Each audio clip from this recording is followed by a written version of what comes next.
Dito sa J&T Express, ang kaligtasan ng customer at ng mga empleyado ang aming prioridad. We strictly follow COVID-19 protocols that complies with government guidelines. We assure that our employees are safe and well-equipped with face masks, face shields, and gloves. Before entering the warehouse, our staff practices safety measures such as footwear disinfection, temperature checks, and hand sanitation. Physical distancing is strictly observed in all our facilities. Our branches also practice the same safety protocols as we strictly implement accomplishment of health declaration forms readily available via QR code for our customers. We also limit the number of customers that can enter. We make sure that all the customers are wearing face masks, have their footwear disinfected, temperature checked, and hands are sanitized with the strict implementation of social distancing before entering and even inside the branch. Mula sa warehouse hanggang sa mga branches, sinisiguro namin ang bawat padala ay iniingatan at dinidisinfect. Makakatiyak kayo na ang aming mga rider ay sumusunod sa safety protocols upang maihatid sa inyo ng ligtas ang inyong mga padala. Mula sa aming warehouse to the comfort of your home. Sa bawat pagsubok na dumaan, J&T Express ay laging maaasahan. Sa laban kontra COVID-19, ang J&T Express Philippines ay kaisa ng bawat mamamayang Pilipino.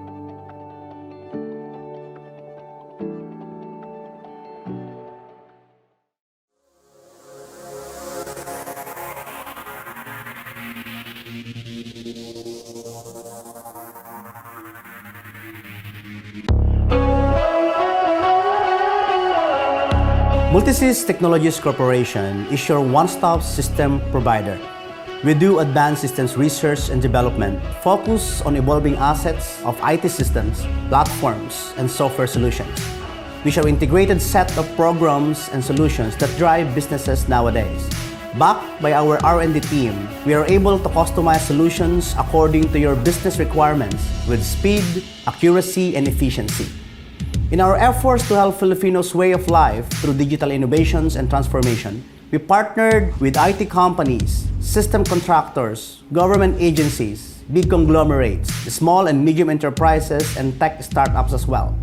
We go above and beyond partnerships. It's a teamwork and we make sure that your business and ours grow together.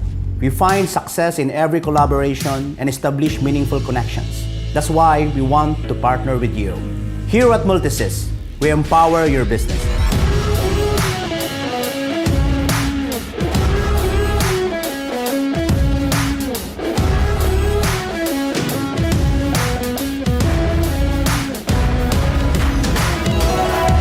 Multisys is a one-stop software company. So instead of you talking to too many integrators, you'll be able to come up with a centralized and automated way of doing things. We have a team that really move like one. So they are really united.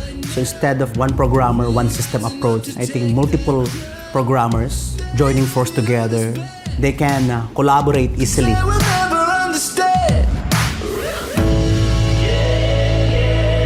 We have speed, we have accuracy, we have efficiency. I think that's the secret of the group. That's why companies love to work with us. It will be faster for them. It will be more efficient to develop and deploy a certain system.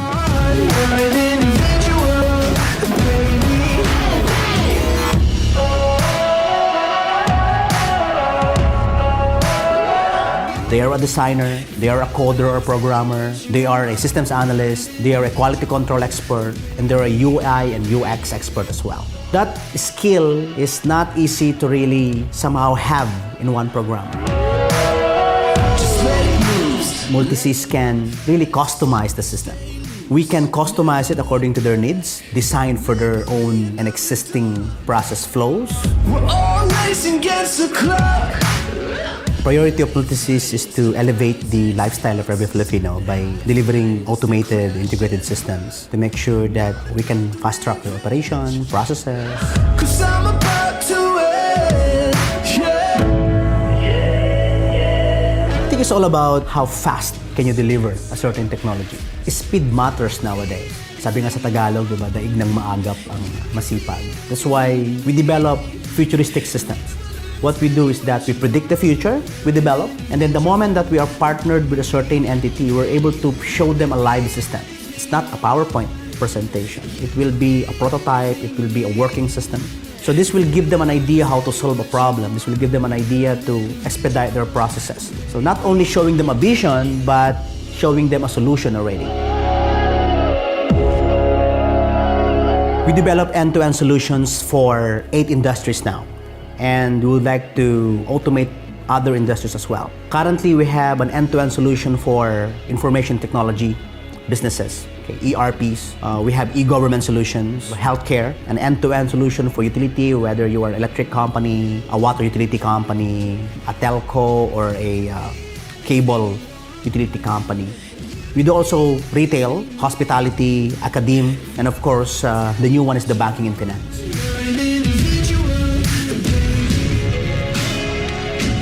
Here at Multisys, we empower your business.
In this box is Sante barley, barley grass unlike any other.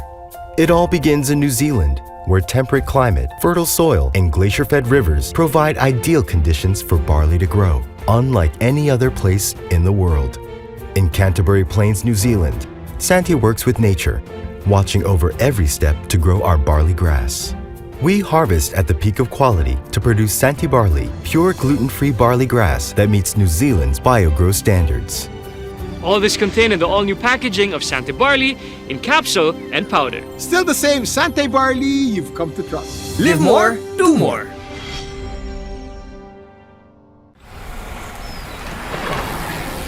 Life is what you make of it, and good health makes life more meaningful. Regular exercise and good nutrition help achieve good health.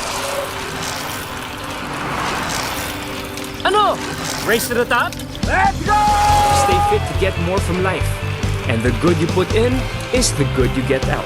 Start now, because life waits for no one.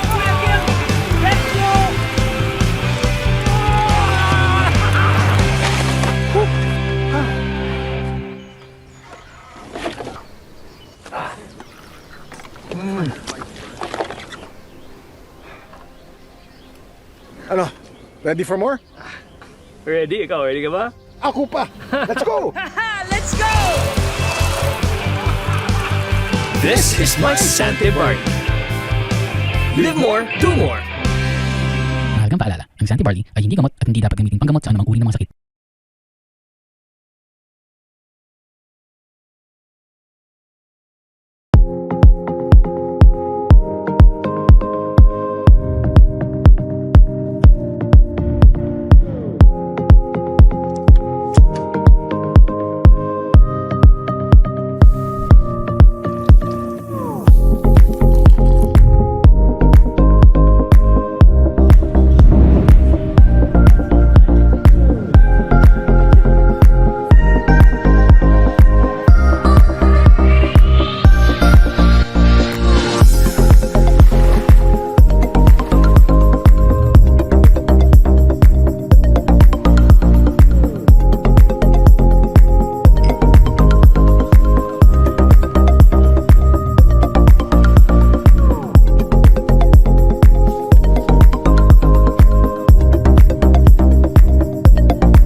Life is...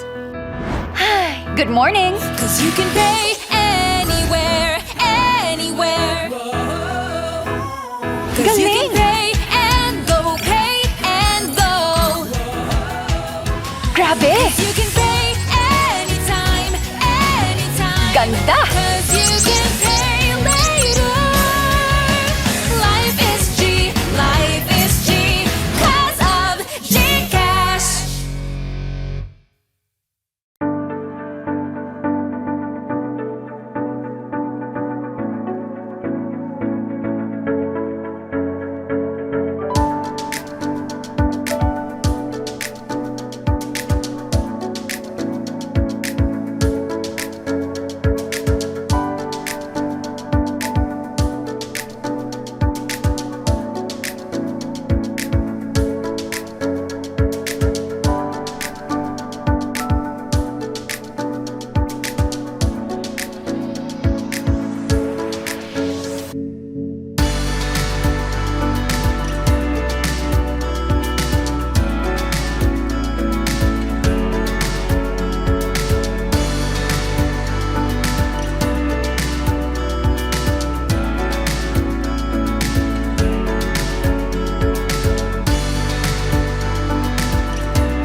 Hello, I am Dante Ang ng Manila Times.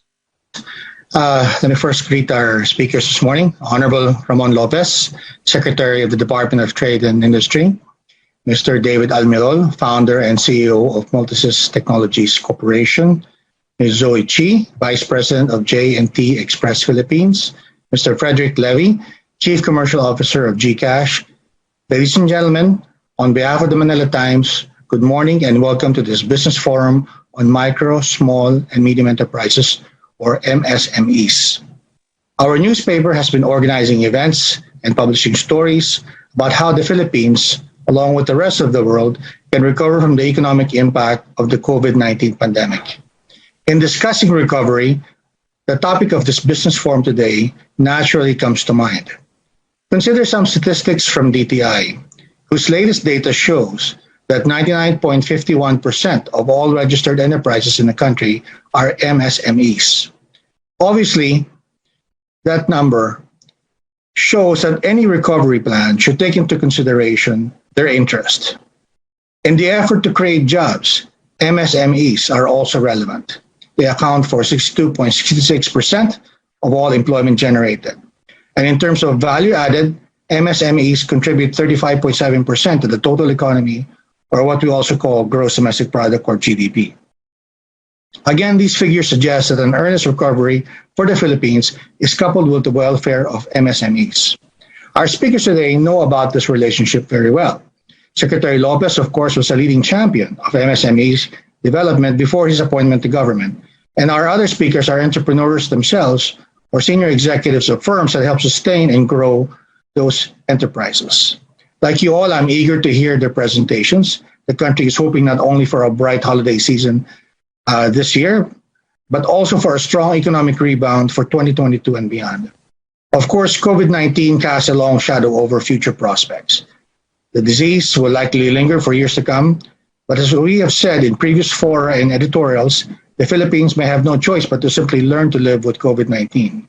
It seems policymakers and leaders in business are on the same page, so to speak. But do not take my word for it. Let us hear it from them instead. But before I yield my screen, let me acknowledge all those who made this forum possible. Thank you to our co-presenters, J&T Express Philippines and Multisys Technologies Corporation.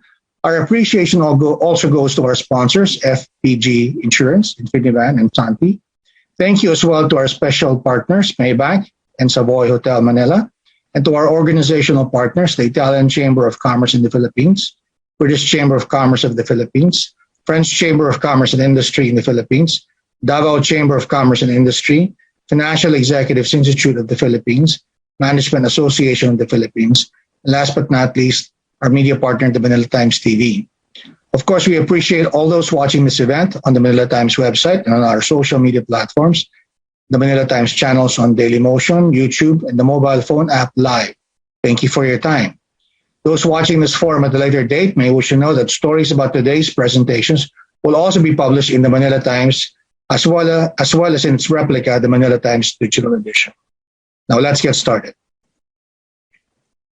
Our first speaker is Secretary Mon Lopez of the Department of Trade and Industry.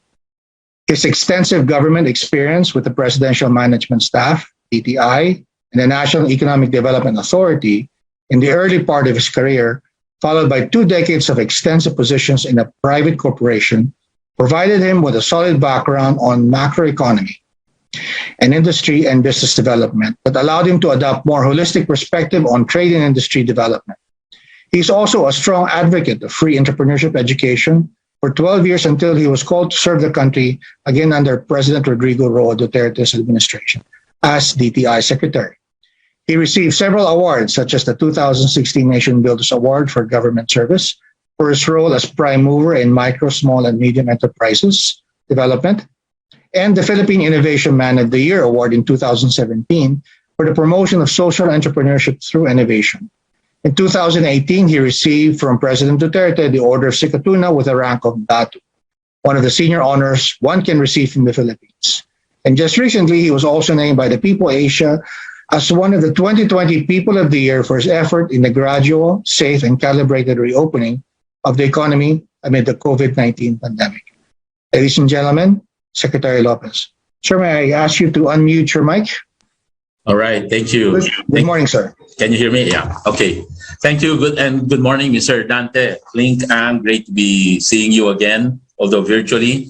To Ms. Zoe Chi of the JNT Express, Mr. David Almirol of the Multisys, Ms. Martha Sazon of Mint and Gcash, Mr. Dafford Villasaran, all the distinguished speakers and panelists, and those joining us this morning. Magandang umaga po sa inyo lahat. It's of course great to be joining this forum, especially the topic that it covers, the micro SMEs. As you know, that's been our passion, trying to develop MSMEs in the country, providing them with all the support, 360-degree support, from training to microfinancing to providing equipment to even giving them access to market. And I shall be going through with a lot of these programs later in the presentation. I understand we are given about 50 minutes, so I'll just try to put them in within that time frame. Let me just say that at the onset, of course, the good news is thankfully with everything that's happening recently, the lowering of COVID cases, the vaccine rollout, of course, that's something to do with the improvement in our COVID case situation. Aside from that, new treatments that are coming out, it gives basically greater confidence for many people like us to start going out. In fact, I'm right now in the launching of the IKEA, and we just borrowed the room here so that I can catch up with the program here. Really, we are seeing a lot of people going out for the past 2 or 3 weekends already, and that's really a good sign. And let me start with some very good figures that we're seeing. And we've been saying that really the economy has started to rebound starting the second quarter. If you remember the 12% growth of the GDP in the second quarter, followed by a 7.1% growth in the third quarter. And year to date, we already hit 4.9%.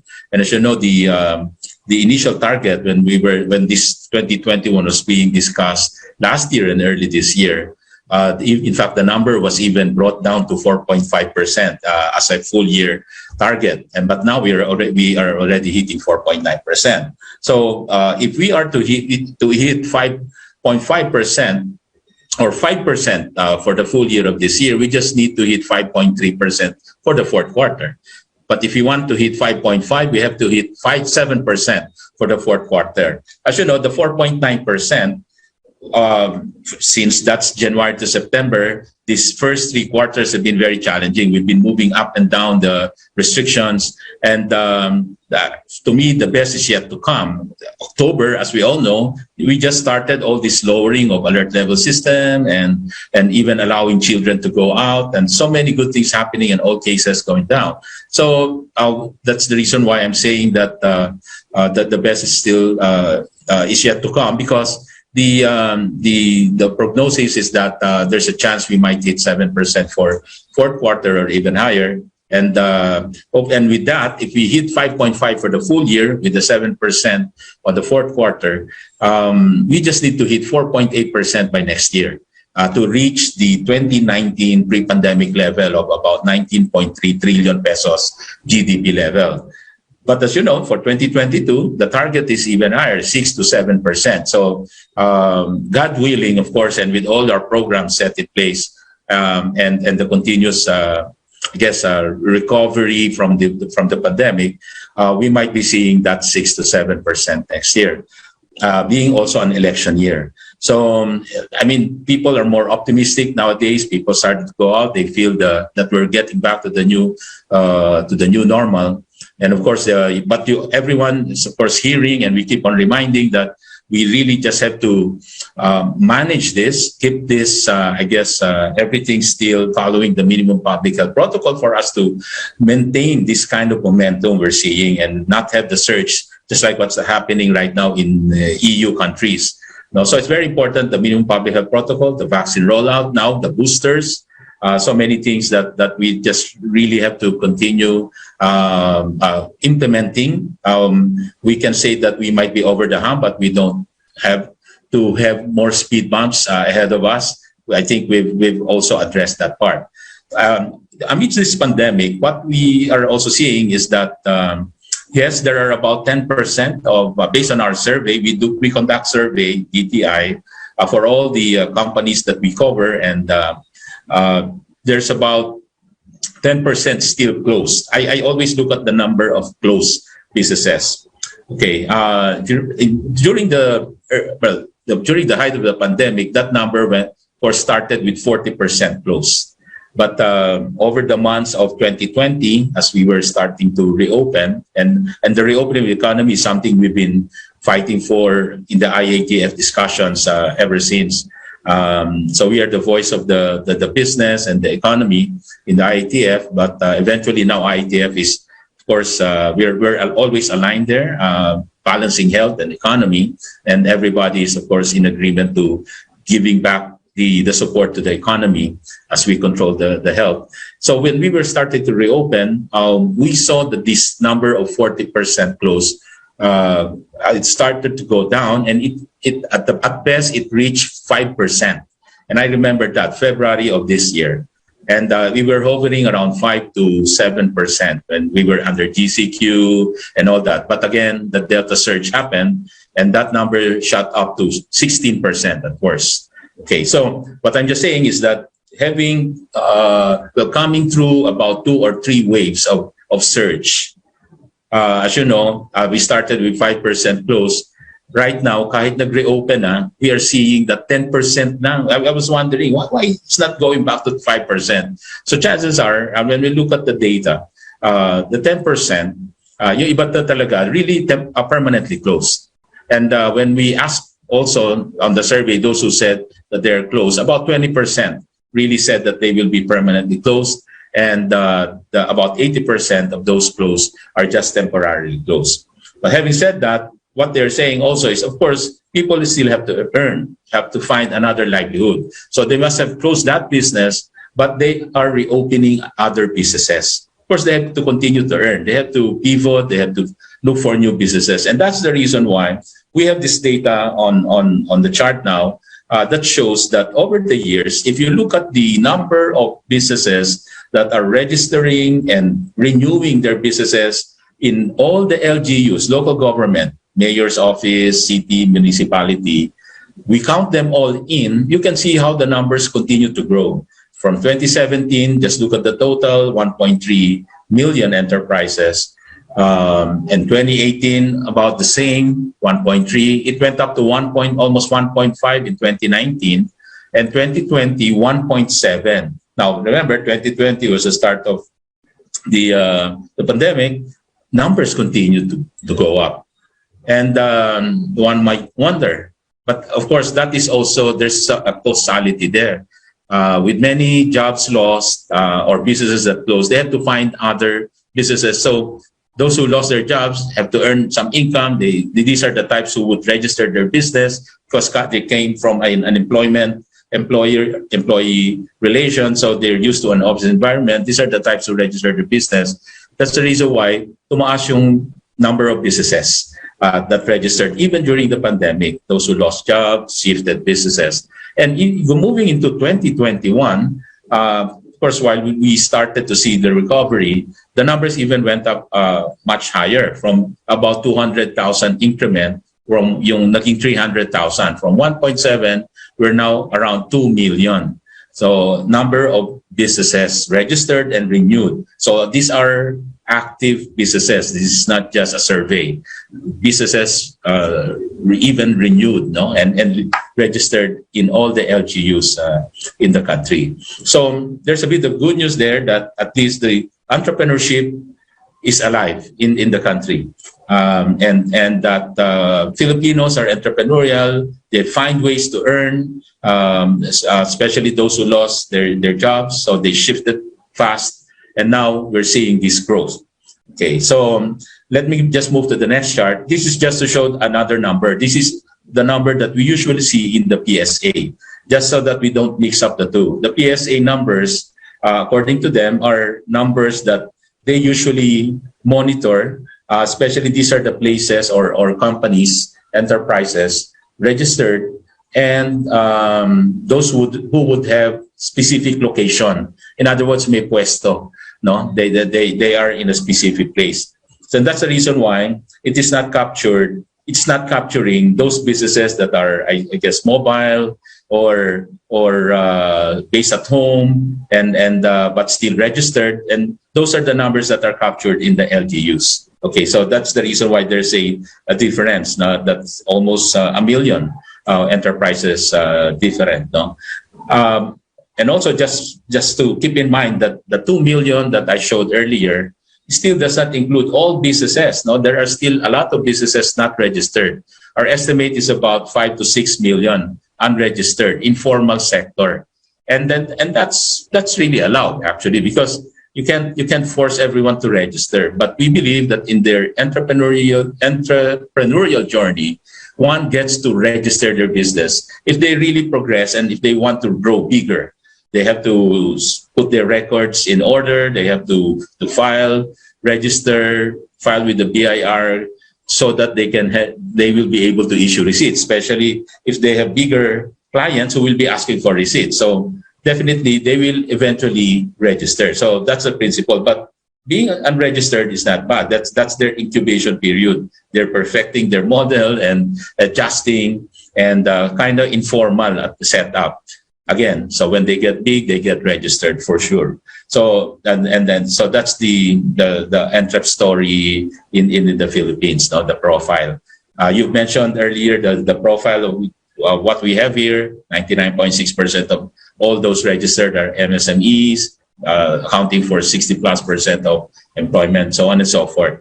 And the third indicator that you mentioned, the MSMEs account for about 40 to 45% of GVA, gross value added. And so that shows that MSMEs, although they're huge in terms of share in employment and enterprises, contribute not proportionately. So we said that right from the start, even prior to my stint in DTI, I was with Go Negosyo, our passion and our advocacy was really to level up the kind of entrepreneurs that we have. In other words, higher value adding. We teach them how to always have innovation, differentiation, and all that, so that so that we avoid the usual typical business na magtindahan. So hindi ganon. The kind of entrepreneurs we have developed and we're seeing around us, the entrepreneurs who are really developing new products, differentiated and excited, no, passionate. Before kasi when you talk of entrepreneurship and SMEs, nahihiya sila kasi walang di makahanap ng trabaho, kaya ito negosyo lang. So yun yung typical statements. But now entrepreneurs are excited, showing their product. Example, having a nice product that they really push to their friends and relatives, and of course the general public. No, so this is the kind of entrepreneurship, and that's the reason why the percentage contributions to GDP has actually increased already from low 40s to high 40s. The other countries, in developed countries, they still have MSMEs, and they contribute somewhere in the vicinity of 50 to 55%. So it's still not the 70 or 80% kind of number. Like in Singapore, I think it's about 55% contribution of MSMEs. So that's the reason why many of our programs are towards improving the capacity of MSMEs. So I'll go quickly through the programs. We adopted the 7 M's, the way of uplifting MSMEs. So 360 degrees, as I said, mindset change. You have to change the mindset into a winning, can-do attitude. Mastery of entrepreneurship principles, mentoring, which is what we do, of course, together with private sector organizations, the PFA, AFI, franchise groups, the Go Negosyo, PCCI, and many groups, no, where entrepreneurs, successful ones, get to mentor the startups of MSMEs, the micro entrepreneurs. And then we provide microfinancing. I'll show some numbers later. Provide machines, but machine is on a shared service kind of arrangement. So for a group of micro entrepreneurs, typically these are run by cooperatives with many members and small businesses part of the cooperative. And once they have their products, we give them market access. So that's the reason why we develop new programs under this administration of having like stores, local stores in malls or OTOP, one town, one product hubs in provinces. And the idea there is to give market access to MSMEs, give them a place to sell their products to, not just during trade fairs, no? Not only during trade fairs na 3 days, 4 days yan over the weekend. So we want them a trade fair every day. So that's the idea. Now, nung nag-pandemic, 2020, 2021, these trade fairs shifted into online trade fair, naging virtual trade fair. So everything adjusted. And many of these MSMEs, we taught them, again, part of the mastery, teaching, mentoring, nandyan yung drive natin to teach the people, teach the nation how to fish. And we feed them a lifetime. No? So we don't just give them fish. So even on the pandemic, we continued the teaching, but this time, more digitalization, more putting them online, introducing them to online platforms, so that they can continue to market their products, because everybody was just, I guess, frustrated at the first part of the pandemic that they could not sell their products. No, they had the stores were closed, etc. So nabuhayan sila ng loob, nagkaroon ng places to sell out their products to online. Yung iba hindi pa marunong mag-email dati, ngayon marunong na silang mag-online selling and e-commerce. And then, of course, introducing also models of negosyo, franchising. Yung hindi makaisip, after the training, hindi ka pa rin makaisip ng business, bibigyan na sila ng mga business models to adapt. Franchising, direct selling, or yung mga livelihood kits that we provide. No? Like you can start a bake shop, or kung ano yung passion mo, know where you're good at. So we give you your materials. You want like being a handyman, plumbing service, or what have you. We'll give you the equipment. So yun yung mga models of negosyo that we also provide. So moving to the next chart. So this is basically helping MSMEs. So the ease of doing business is there. Business name registration, where we also put this online, and we're doing this business name registration in 8 minutes. You go to DTI, a lot of my friends telling me, or their relatives telling us na they're really experiencing this 8 minutes. Nagugulat sila from registering their business name in DTI up to the payment. So we partnered with GCash, Paymaya, and all the online payment platform, even Land Bank. And ang bilis na, in 8 minutes you have your registration. And we were promoting e-commerce. We had the e-commerce roadmap, the AI roadmap, and doing a lot of these seminars. The Control B's Reboot Now is our digitalization seminars that started last year at the start of the pandemic to address that situation. So number of sessions, 186, a lot of topics, 205. Participants, year to date or since last year, over 40,000 already. Okay, next please. We continue to have the Negosyo Center. We're trying to, there is a Negosyo Center law to set up one Negosyo Center. This is the Business Assistance Center per municipality or city. Okay, so we now have 1,270. But again, because of the pandemic, naggawa na rin kaming Negosyo Center online portal. So you don't have to go there physically. We've assisted 4.4 million clients already. So, kasi it's spread throughout the country, and there's a lot of Negosyo Center. So you will really reach up to the millions in terms of your encounter with MSMEs and your support.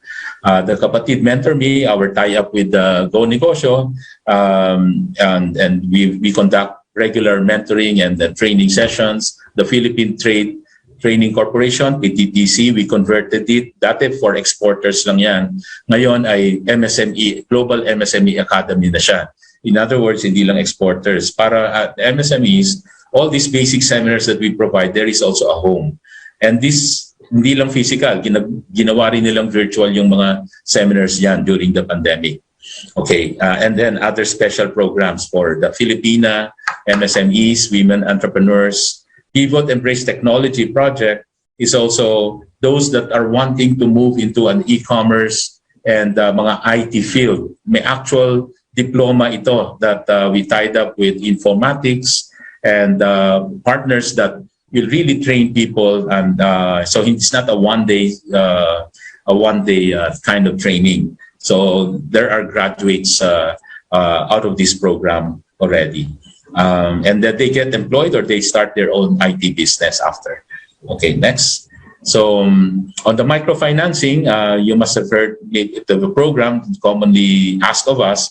So of course, what I can say is that itong microfinancing started even before the pandemic. We had the P3 program, tatlong P3, no? Pondo sa pag-asenso, panlaban yun sa 5-6. So we started with that. But during the pandemic, the Congress, Senate gave us a fund to really lend out to the MSMEs. And we're lending this zero interest rate, no collateral with grace period, talagang tulong sa ating mga kababayan.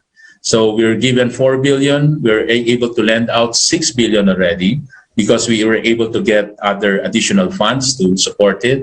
We're able to lend out to 37,851 borrowers already at this point. And this fund also covers the support for the tourism sector and have programs for OFWs, yung mga na-displaced na OFWs, repatriated, and we also have a lending program for them.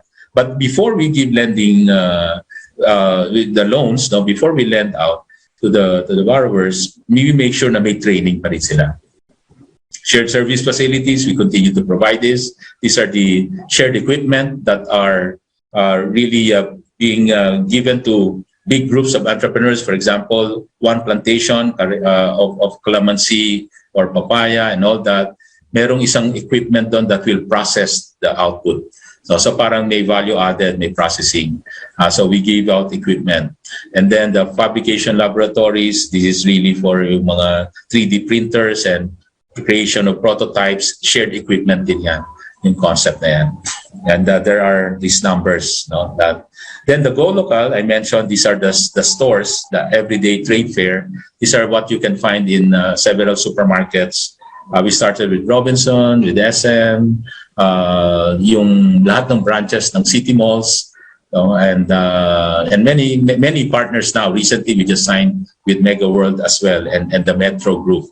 Then the OTOP Next Gen is also a product development assistance plus a market hub, no, and the DTI Bagsakan is our kind of a trading post that we from time to time we conduct, no, and this is our tulong sa farmers para may pagbentahan sila. So a lot of these programs that I won't go on each, but definitely are all out and full support to the MSMEs in terms of market access. What next chart?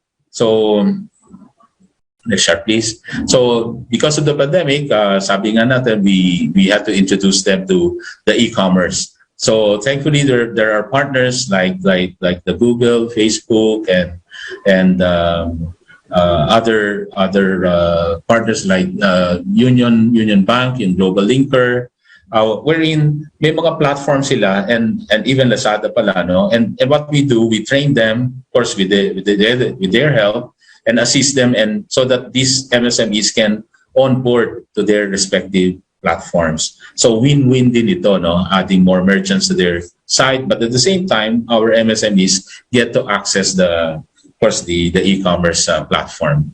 Next chart. Okay, so some of the numbers here. Okay, you can see it, how we help MSMEs for Shopee, Lazada, Shopeenas, and the global linkers. Now, so maganda kasi dito with the platform, complete ano na siya, delivery service, fulfillment, no? So hindi lang sa digital storefront, up to the logistics and the delivery. Just a bit of segue, we launched the AI roadmap, and you just go to the next chart na. And there are all these programs pala, no? But I have limited time.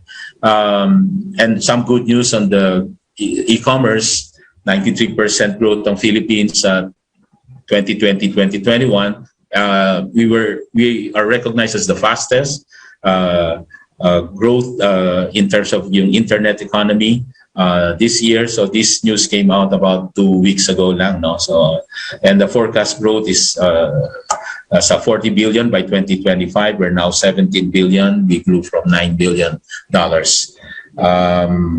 Okay, and some other good news on e-commerce adoption, that we're fast, from 70% now 80.2%. 70% in 2019, 80% in 2021. Next, please.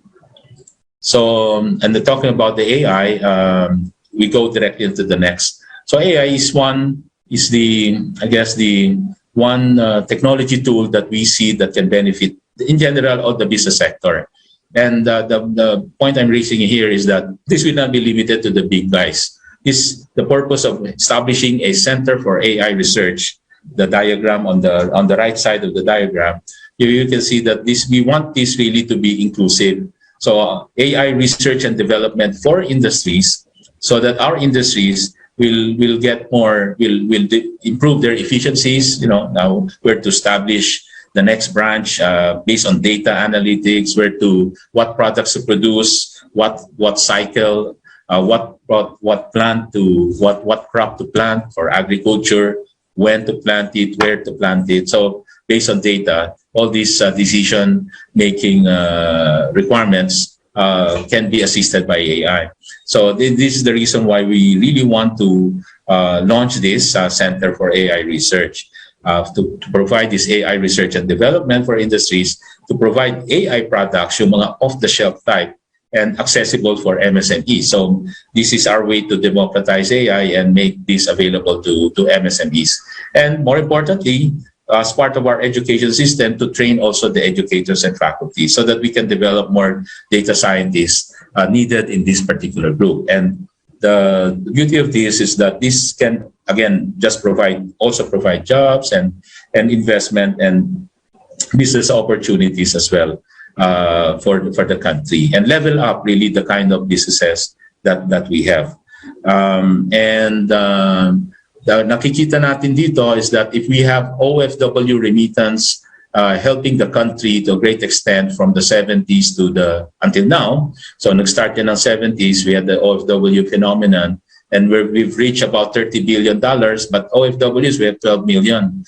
But comparing it with the BPOs that started year 2000 up to now, they're also about close to $30 billion a year of revenue, but they are only 1.2 million. So you can imagine na times 10 na kaagad yung per capita contribution. That's the value added we want to have. And we believe AI will be our next BPO in terms of service provision. We are the go-to guys also for mga data scientists and AI service. So we want this center really to be the hub, and the Philippines to be the hub for AI research down the road, and that should yield to higher per capita income moving forward. We are also doing something for the startup community. You can consider them as also part of the MSMEs, although they're the technology side. And on this part, I'll just focus on the last part, which is the Startup Venture Fund, kasi this is the part that we just recently launched, providing 250 million peso funding for the Startup Venture Fund. So there is a lot to support the startups. So far, before the fund, we've just been helping them be given exposure. We send them to competition and more training, acceleration program, co-maker spaces. So up to that point, we are able to do. But yung venture fund, wala pa nun. Now we will be able to give that, the Startup Venture Fund. Okay, this is a long story, but if we have more time, I can explain. Then maybe sa Q&A na lang, yung way forward natin on the recovery. And this will basically just, the way we see ourselves as we try to do the recovery program, but on top of that, how do we move to the new normal? Siguro dito, quickly, the chart before ways forward, yung doon sa, so what we see moving forward, of course, babalik na tayo sa physical, but we see that there will be a hybrid works in work and in school arrangement. Hybrid, meaning merong physical, pero meron pa rin i-allow tayong naka-work from home. So before, kung ang work from home maybe 80-90%, probably it might be in the 60-40 kind of arrangement. 60% maybe physical and 40% work from home. That would be how we see things. Kasi we realize also Na of course maganda yung physical, iba pa rin yung nakikita and the interaction and all that, but the efficiency of some guys just staying at home and the productivity is much higher if they are able to deliver the results, attend the meetings and have the discussions, exchange of ideas. Efficient pa din yung may work from home, and of course less mobility for certain guys won't pressure the traffic, the transportation requirements, etc. So it's still a good business model, but it will be a hybrid. So we will continue to allow telecommuting arrangements, even for investment incentives. In fact, we in the FIRB, Fiscal Incentive Review Board, we approve and allow companies, even in PEZA, that they can allow 90% work from home. I mean, and that is allowed until March of next year.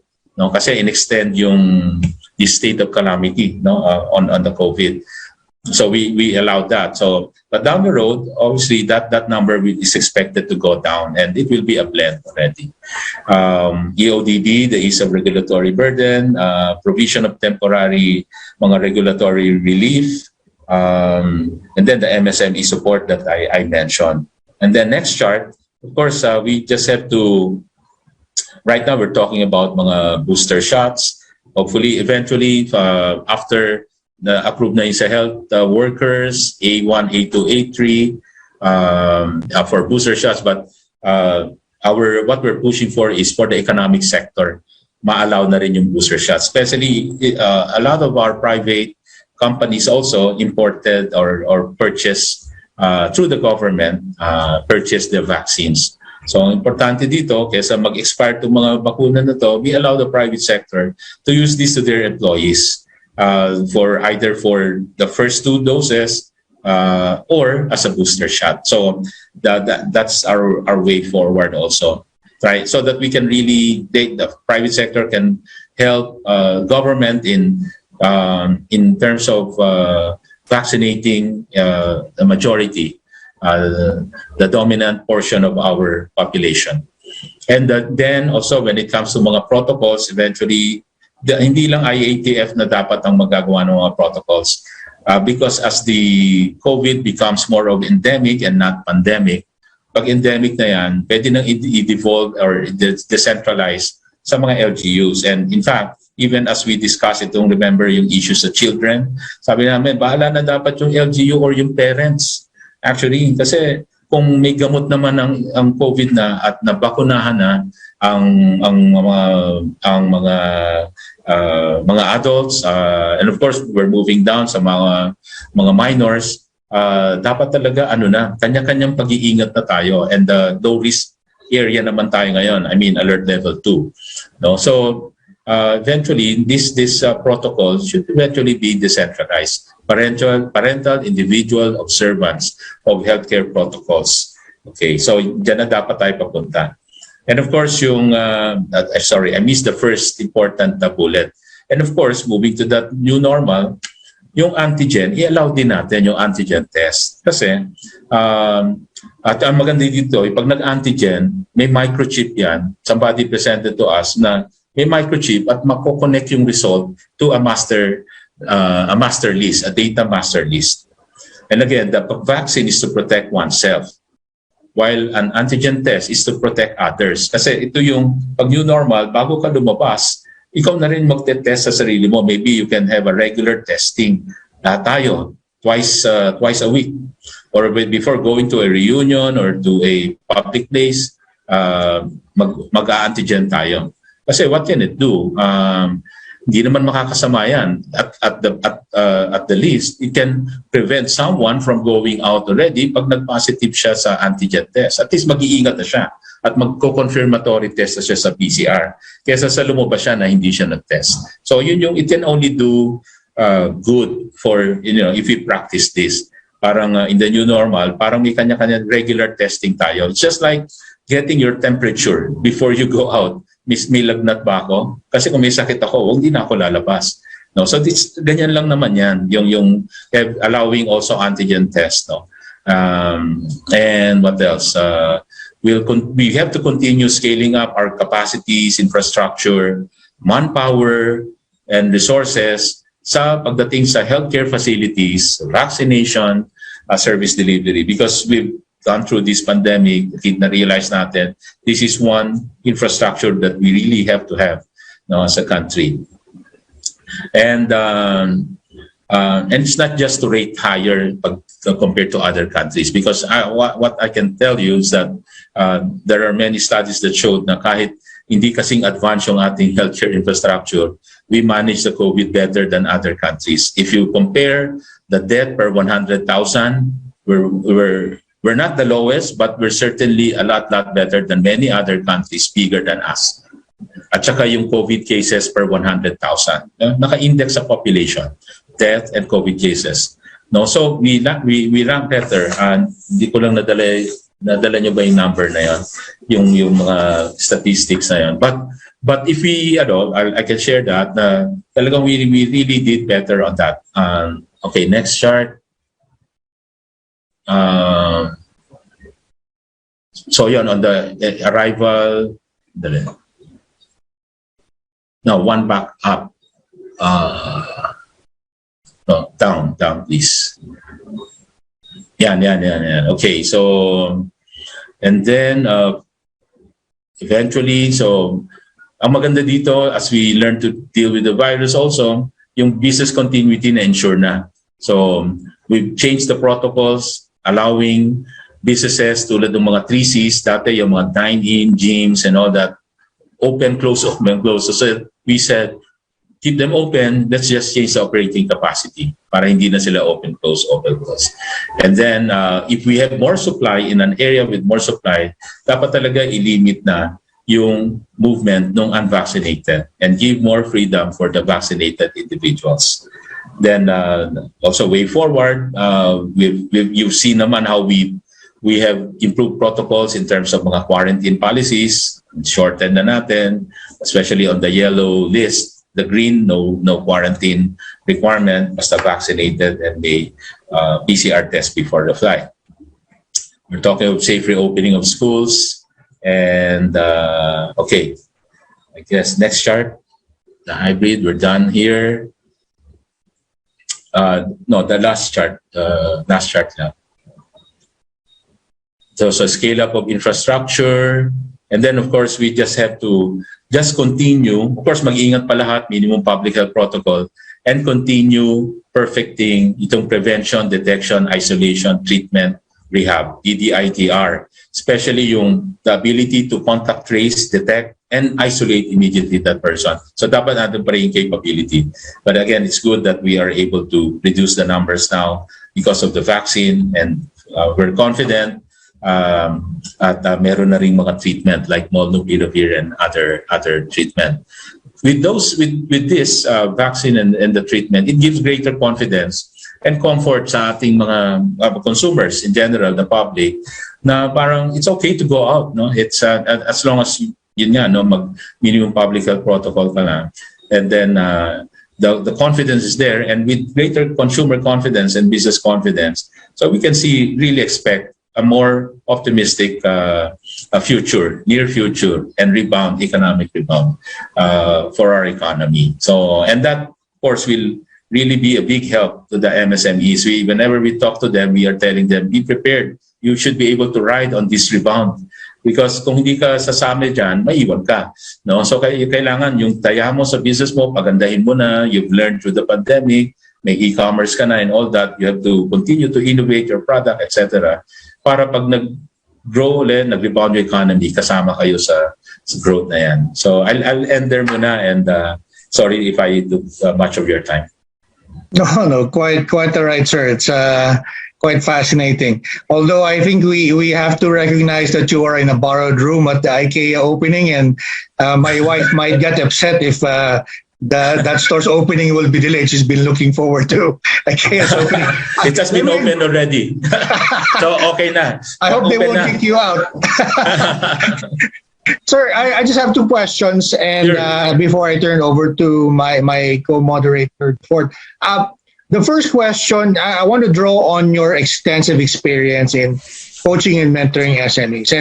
And the question is, could you share with us what you believe are going to be the opportunities or the sunrise industries in the post-COVID economy? I know there are many, but maybe you can cite a few and then maybe cite the ones that you think where DTI can help the most. And then I have another question on international trade, but maybe that question first on what do you believe will be the opportunities in the post-COVID economy?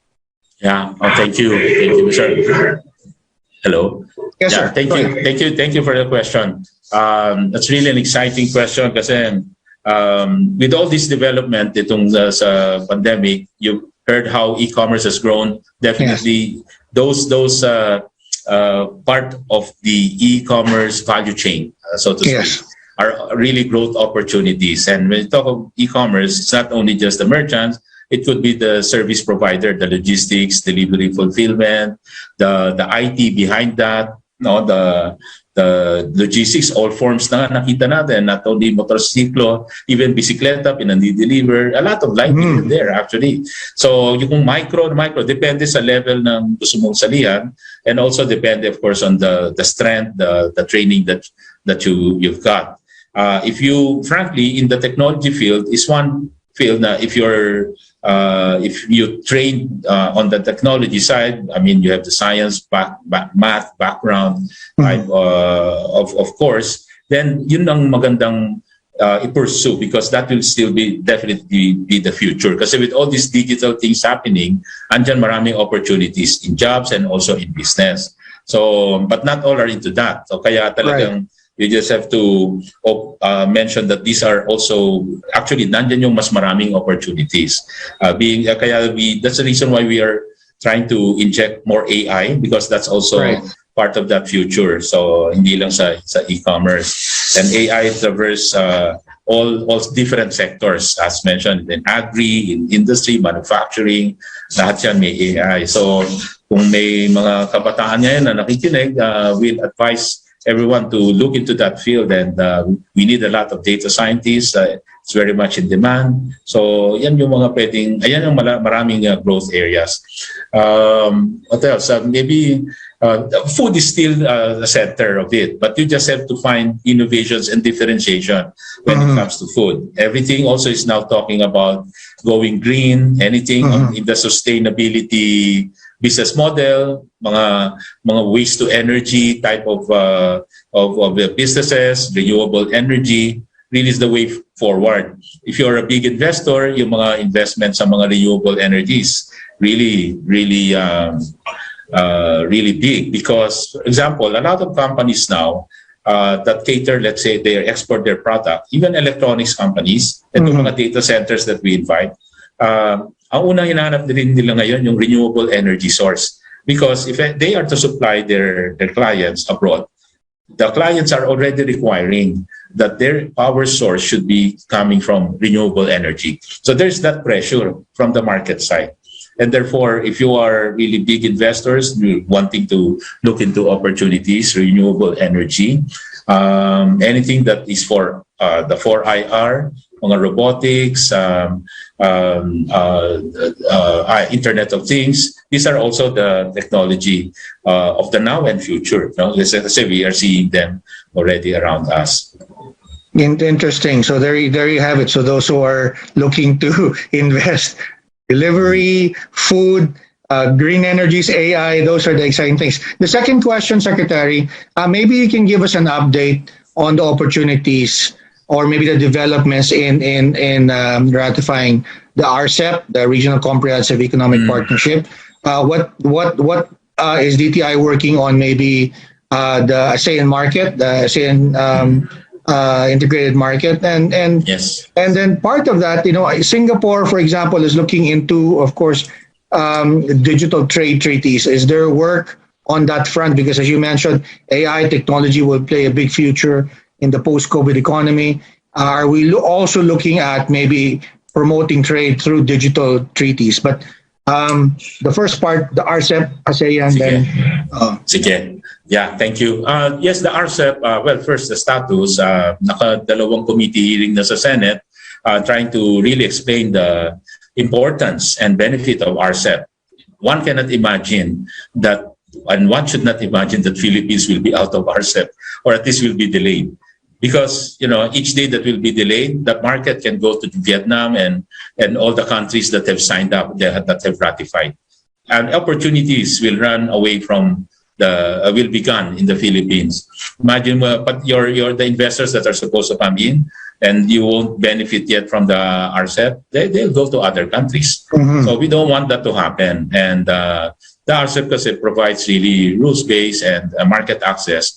The industries here, and we're not new to globalization. We've reduced our tariff rates in many of our industries already, are open already. So there's just limited sector na mga nagko-complain and inward-looking na they don't want, their opposing RCEP. But that's very, siguro baka parochial, sabi natin, because talaga, what is good for the entire country, the majority, it's really yung itong being part of this global value chain.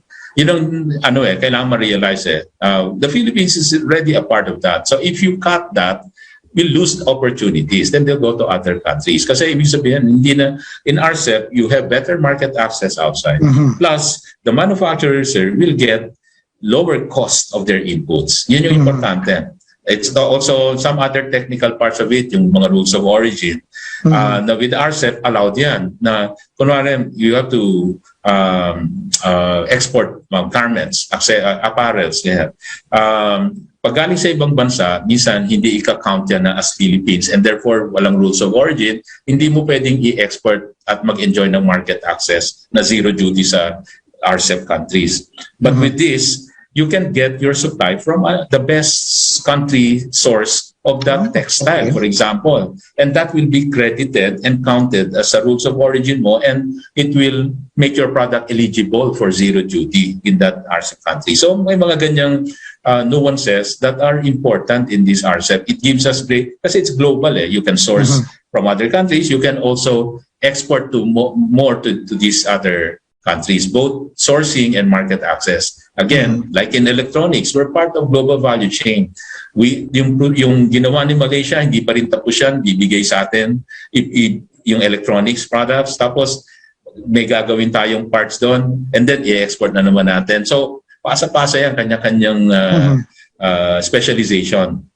And these are all will be benefiting, of course, from the RCEP. Plus, of course, when a foreign investor, non-RCEP country, from EU, from US, pag tingin sa Philippines, ay hindi pala part ng RCEP to, doon na lang ako sa Vietnam, Malaysia. And sayang, we're number 4 na ngayon sa rank ng FDI, baka mawala pa yon. Dati number 6 tayo several years ago. Ngayon, number 4 na tayo. Malakas yung FDI natin, 40% growth year-on-year. And even bigger than 2019, 36% bigger than 2019. Really have a rebound already. So, baka mawala pa tong momentum na to. So, hindi dapat talaga patagalin ito. And we have all the safety nets dito sa RCEP. We're not giving away the country. And frankly, the agriculture has always been in the sensitive list. Ibig sabihin, yung mga key agricultural product, it's sensitive list, ibig sabihin, excluded. Protected sila, protected pa rin. Yung tariff nila, nandyan pa rin. Or kung ano man yung mga import licensing requirement, nandyan pa din. So wala tayong dapat problema. So yun yung, and based on economists, that mga economists ang nag-compute ng mga net effects sa GDP and all exports and all that, they're all positive, about 2 percentage points lift sa ating mga economic parameters. The other one, so ano ba nasabi ko? Sa RCEP, nasa Senate na committee hearing, but we hope timetable-wise na ma-plenary pa rin siya, hopefully before the end of the year, or if not, mag-slide kasi kung abutan na ng Christmas break. Election, hopefully before election. At least up to January man lang. So parang hindi naman malaking impact sa atin kung hindi natin abutin January 1. But January 1, mag-umpisa na yung RCEP kasi na-reach niya na yung 6 ASEAN countries ratified at saka 3 RCEP countries. Ibig sabihin ng RCEP yung FTA partners ng ASEAN. Yung Japan, China, Australia, New Zealand, at Korea. and Korea. So, na-reach na rin yun. 3 nang nag-approve doon, nag-ratify. Tapos, out of the 10, 6 na ng ASEAN. So, kaya go na sa January 1. So, dapat talaga, mag-ratify na tayo. Gumalaw. And ASEAN, ASEAN also, the ASEAN market? Yeah, so yung ASEAN market, of course, that's part of the RCEP and larger. So ano siya, subsume siya doon plus the other 5 other countries. So lahat ito we're looking up to a much stronger intra RCEP trading, and of course attracting investments from outside the RCEP kasi alam nilang they're now looking at this bigger market. Of RCEP countries. Again, we account for almost 30% of the world's population. GDP, GDP as well, no? At saka trade. Malaki. So dapat part tayo nun. We're now a globalized country. So you cannot afford not to be part of it. My co-moderator, the fourth. Secretary Lopez, the Fourth Villaseran here. It's a pleasure to finally meet you, even if it's online. Yeah. Listening to your talk, it really was inspiring and heartening to see how DTI handholds potential entrepreneurs, even through the training and the conceptualization, even all the way to the integration of artificial intelligence. Now, I imagine that do your programs get filled up, the slots? Do people have to fight for them just to be able to get in a particular training program or an activity that you're pushing? Is it a lot of them are open, and would you encourage people to do sign up and get in touch with your department? Yes, thank you. Yes, they are basically open, except for yung mga may graduate course na let's say limited to 500, yung mga ganon, or 400. But for the seminars and mga lectures, open yung number yan, especially nung nag-virtual. So as long kaya naman siyang i-absorb. The idea kasi, di ba, for the same lecture that you give, whether 10 yan or 1,000 yung nakikinig, at least they'll be able to hear out the kind of lectures that you do. It's just that in the mentoring, minsan diyan na lang medyo limited yung number. But it's a matter of scheduling lang. It's never been an issue na mayroong gustong sumali na hindi nakakasali. No? So they simply have to sign up pag nag-imbita kami, at usually they can see this in the DTI.gov website. For all these seminars, talks, forums, and we produce videos as well para kung hindi sila makapunta sa mga seminars or sa negosyo center, they can access naman the video sa YouTube. So in line with that, would you like to give your final message to our public and our future entrepreneurs to give them words of encouragement? Well, encouragement definitely is here. Yung optimism, I was talking to someone, parang medyo pa may sinasabi pa siyang cautious optimism. Sabi ko, tanggalin mo na yung cautious optimism na to kasi starting October, hindi pa yan na-count sa unemployment figure. Kasi unemployment natin figure September. Pag lumabas na yung October, November, December, you'd see really a rebound also. Definitely an improvement. So, tuloy-tuloy na yan with higher employment, may income, may pera ang tao, may consuming power, spending power. So, the economy will be back. You can already see it even in weekends. Alam mo, Filipino, lakas sa consumption. A little reopening we were doing at the start of the pandemic, people really buy. Yung mga kababayan natin. So, kaya nga, even this this IKEA is the biggest in the world. 6 hectares of space. 67,000 square meters. No? So, talagang ang lakas ng economy natin. Again, remember, we were coming from 6.6% before pandemic, and now you can see that we might even hit 5.5 just on the second year of the pandemic. Wag lang talagang mag-search or new variant, but I think with the vaccines and all that, tuloy-tuloy na to. Kaya lang, again, yung kababayan natin, talagang kailangan mag-ingat pa din. Ibig sabihin ng ingat, nandiyan mask, hugas, iwas, and make sure yung mga establishments Dalawa lang ang paalala namin.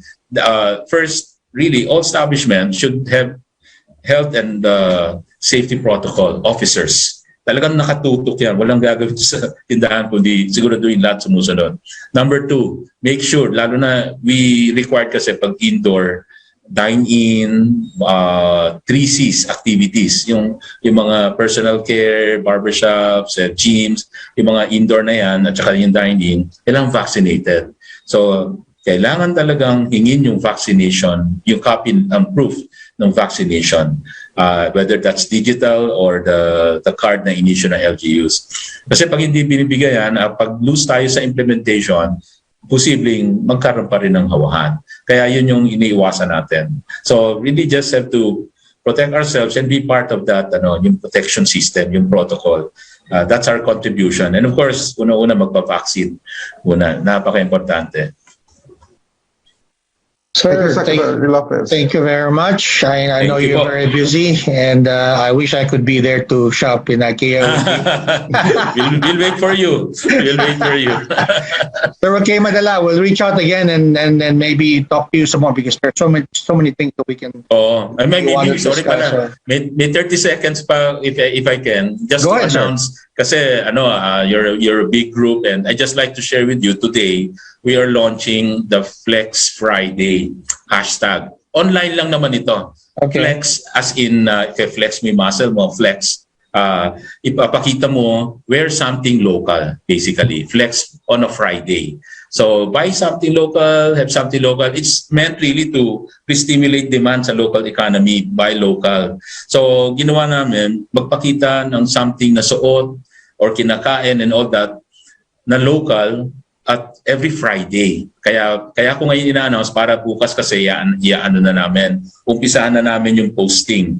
Na wear something local, kahit hindi buong polo, accent lang, sapatos, made in Marikina, or whatever. No? Yung ganyan. So, ipakita po yon at i-post. At i-announce po natin yung may hashtag Flex Fridays. Yung That's nice. imbis na F sa Fridays, PH. Yun yung Flex Fridays. PH, of course, Philippines. So this is meant for buy local, go local. At again, to help our local manufacturers and SMEs. So, there you go. There's our image. Very Pinoy. Ayan, go local. Kasi ngayon daw, ako nga hindi ko naintindihan yung flex eh. Yun daw ang word ngayon sa millennials. I-flex mo na yan. So, flex sa Friday. Go local. Now, wear something local. Share your Gawang Pinoy story. So thank you very much for allowing me to announce this in the first in your group. Thank you, Sir. Secretary Lopez. Thank you. Okay, salamat po. Mabuhay po. Stay safe. The fourth? Yes. So our next speaker has always had the goal of exploring new approaches and technology and logistics. Now, in her early years before working full-time, she graduated and earned her degree in logistic management at Qingdao University in China. Her alma mater is where she acquired her knowledge on logistics and technology, which equipped her on pursuing her career. Now, prior to joining J&T Express, she worked with other companies and brands in Asia, most notably as general manager of a consumer electronics and mobile communication company based in India. Now, she is on her third year with J&T Express, and it is a global logistics and supply brand in the country.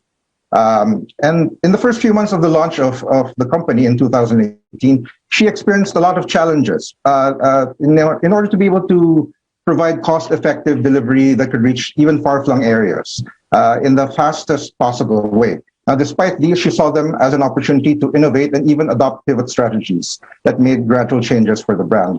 So she made investment in information technology. She conducted training for employees and even created activities and campaigns which helped boost e-commerce in the country. So, ladies and gentlemen, please welcome J&T Express Vice President Zoe Chi. Hello, Zoe. Hi, good morning. Mabuhay. Hi, I'm Zoe. First, I want to seize this opportunity to thank Sir Ramon, Secretary DTI, Sir Dante, also for your greatest insights sharing. Actually, we also did get very many supports from DTI, also the training and also the guideline for supporting our operations. Thank you so much, and also thanks Manila Times to invite me. And I'm also so glad to get the opportunity to hear the insights from other speakers. Also, I want to say something at the beginning. Actually, I'm so excited when I heard the news, especially for Ramon shared about the forecasted growth of the e-commerce business, and we get so inspiration and motivation. I think GNTV can do more, and also for the Black Friday event. So maybe we can discuss after this event. So let's say what GNT can do for this. And before we also launched the Localista campaign, also for support our local sellers, local entrepreneurs, especially for the micro entrepreneurs. So I think we have the common sense so to support our local business. So let's see what we can do in the future soon. Okay, let me start, please. As we all know that the COVID-19 crisis had made a big effect to the collaborations of the economy in most countries. It creates a difficult environment for small business firms to participate in global value chains. Increasing the competitiveness of small companies can spur reliance to the pandemic and future shocks, while promoting the inclusive and sustainable growth. MSMEs, next slide, please. MSMEs, which are micro, small, and medium enterprises, are the economic lifeblood of our country. Asia Development Bank reported that micro, small, and also medium enterprises account for more than 99% of business establishments in the Philippines and employed around 63% of the labor force. In the past years, MSMEs accounted for 40% of the country's gross domestic product. During the second quarter of 2020, since the community quarantine was put in the place, the country GDP growing down and the Philippines experienced recessions due to the pandemic. According to the poll last 2020, participated by MSMEs owners and development organizations, 81% of 285 respondents cited low consumers demand.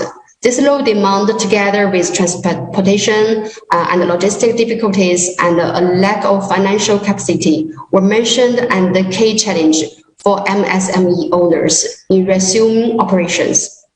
MSMEs began using adaptive business methods to mitigate the negative effects of the COVID-19 pandemic.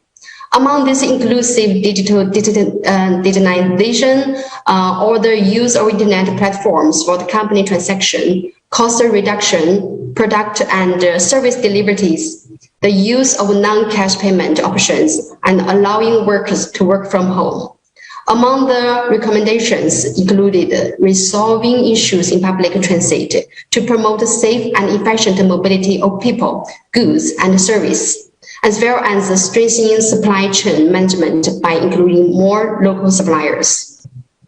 Next slide, please.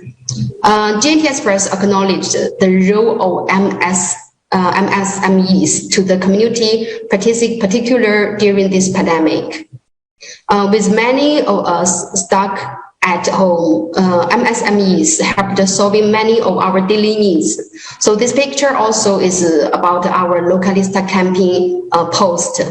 Now we order the food, supplements, buy clothes, furniture, even furnitures online and the like. Most Filipinos do majority of their buying online, largely from small sellers to help this. GNT Express has been steadily delivering services to small entrepreneurs with swift on-time delivery to help the MSMEs to get back on their feet and combat these critical issues during the pandemic. Moreover, GNT Express has also known for embodying pioneer spirit and recognizing community needs. GNT Express also improved door-to-door pickup service. We don't have any charge for the pickup. Also, especially for the local small sellers there's no minimum package. So even though they just started their business, very few parcels, we offer the free pickup. Also, not only for Manila, but soon will expand for nationwide. To make transactions safer, simpler, and also more convenient, free pickup aims to assist the small businesses, especially during this community quarantine, allow MSEs to continue their operations without any interruption. Most especially, we launched DNT Express certified localista in partnership with Shopee that also promote the small business industry by featuring local entrepreneurs and their crafts to our website and social media accounts. Actually, we do our, because we have a big audience followers on our social media platform, so we can do the brand partnership. So our audience also can transact and the small sellers, clients to buy on their products online. DNT Express also have our, this is about some features to introduce. We also operation the whole year, 365 days and nationwide delivery service. This allowed us to provide intercity and interprovincial and islands-wide delivery service, even on holiday, no matter raining or shining. We also support 24 hours a day with our customer service. We also 7 days work a week. So all our DNT branches, even though during the Christmas day, we also open to serve our clients. DNT Express service were tracked using our real-time monitor system, which allows customers to monitor their progress on their parcels on our app or website, or they even can chat from the social media platforms. So together with our guarantee service, we offer affordable rates with some compromising the quality of service we are providing to our dear customers. So some promos also ongoing, like Anisaya promos. That means so customers can ship in their parcels. There are some stuffs through our pouch. There's no limit to it. Just a fixed price since started from 60 peso only. So with DNT Express, we also striving hard for the satisfaction of us customers because we care for the success of their business. In light of that, we call on our micro, media, or other sellers to choosing the best delivery service. We are not just believing in them, but also give them the securities in delivering their packages. We believe GNT is the right choice for you and also for your business. To add, DNT Express stands for the fast and reliable service. With that, we are proud to our service partners. Service points allows us to connect to our customers near their doorstep, providing nationwide service from Luzon to Mindanao to East Visaya, West Visaya, to further help the small business industry. DNT Express also introduced the VIP service, which have access to self-service that provides the online sellers tools to accelerate their shipments. It means that the sellers no need to write one by one bill, so there's no handwriting. They just upload on our system, like all their receiver system, they can directly upload, and the bills, electronic bills, will print out automatically. So it's much save more times for the sellers. Now they also can ship. During the localista campaign, we also heard that there are some sellers at the beginning very low sales, and after the localista campaign, and we have to promote their brand and their products. So some sellers already can gain hundreds parcels daily sales. So working hand in hand with DNT Express to people the economy. With DNT Express service, I think our small and medium entrepreneurs can secure their daily operation despite the limitations set by the pandemic. Because DNT now is full ready. We just passed the double day 11 sales. We also made a very grateful, very successful operations. And now we are already for the double 12. And also the Christmas season coming, so many people purchase online. So we are ready, so no worries. And we will providing the hassle-free and on-time delivery as always. JNT as a delivery company became a asset to the daily operations of small business with our easy transactions and speed delivery of parcels. This ends of my presentation. I'm so glad that I have this opportunity to share with you the connection between MSMEs and JNT Express. We are motivated to bring the best service to the community and to contribute more in the business sector and assist small businesses because we believe they are the backbone of today's social. And JNT's mission is to significantly realize a more practical and efficient online business, to effectively encourage the development of our business and partners to be bigger and stronger. Marmin Salamat Magka JNT. Thank you and have a great day. Thanks, Zoe, for that, for sharing all about JNT Express. Please do stay with us. We have a lot of questions for you after we listen to our next two speakers. Thanks, Zoe. Thank you. Now, our third speaker is a full-time technopreneur and a full-stack programmer. He founded Multisys Technologies Corporation, the leading software solutions company in the Philippines, whose platforms and solutions are being used by more than 2,500 companies and organizations. Now, over the years, David Almirol has received multiple recognitions, including being an honoree for science, technology, and engineering in the Once in a Lifetime Award, the Outstanding Young Men, or TOYM, 2020 of JCI Philippines. He was also named the Filipino Technology Icon of the Year at the 4th Asia Pacific Luminaire Awards in 2021. Now, ladies and gentlemen, I present to you Multisys Technologies Corporation founder and Chief Executive Officer, David Almirol. Hello, David. Hi, at the fort. Magandang nice to see you again. Nice to see you. Yes, so yeah, I'm really excited to be part of this event, and thank you for inviting us to be one of the speaker. Yeah, let me share the screen before. Give me a second.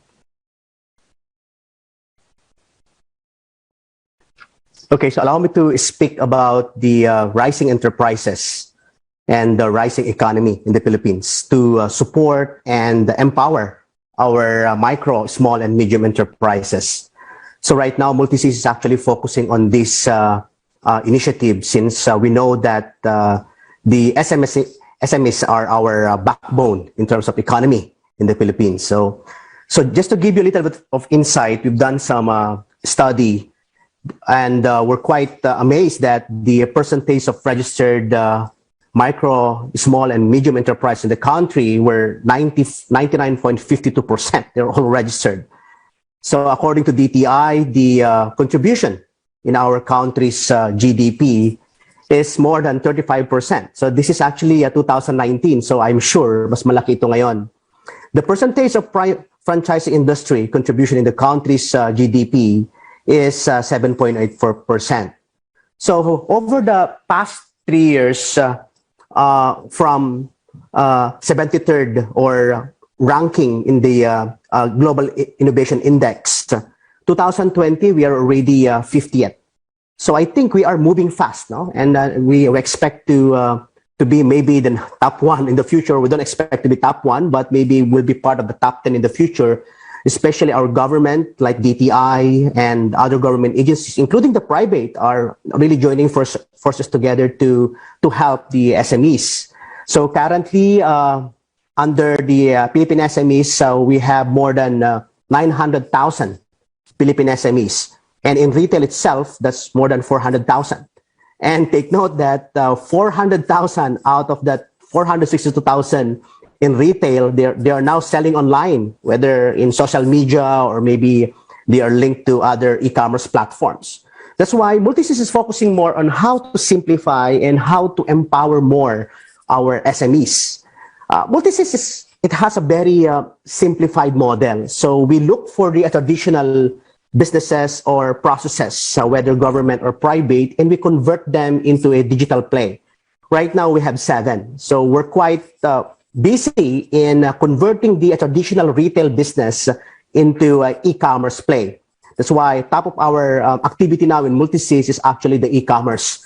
helping SMEs to have their own digital play instead of them suffering from the physical interaction model. 2017 to 2020, Multisys is actually an IT service provider, meaning we develop customized solutions. But last year, we started changing that play, and we're converting ourselves into a platform solutions provider.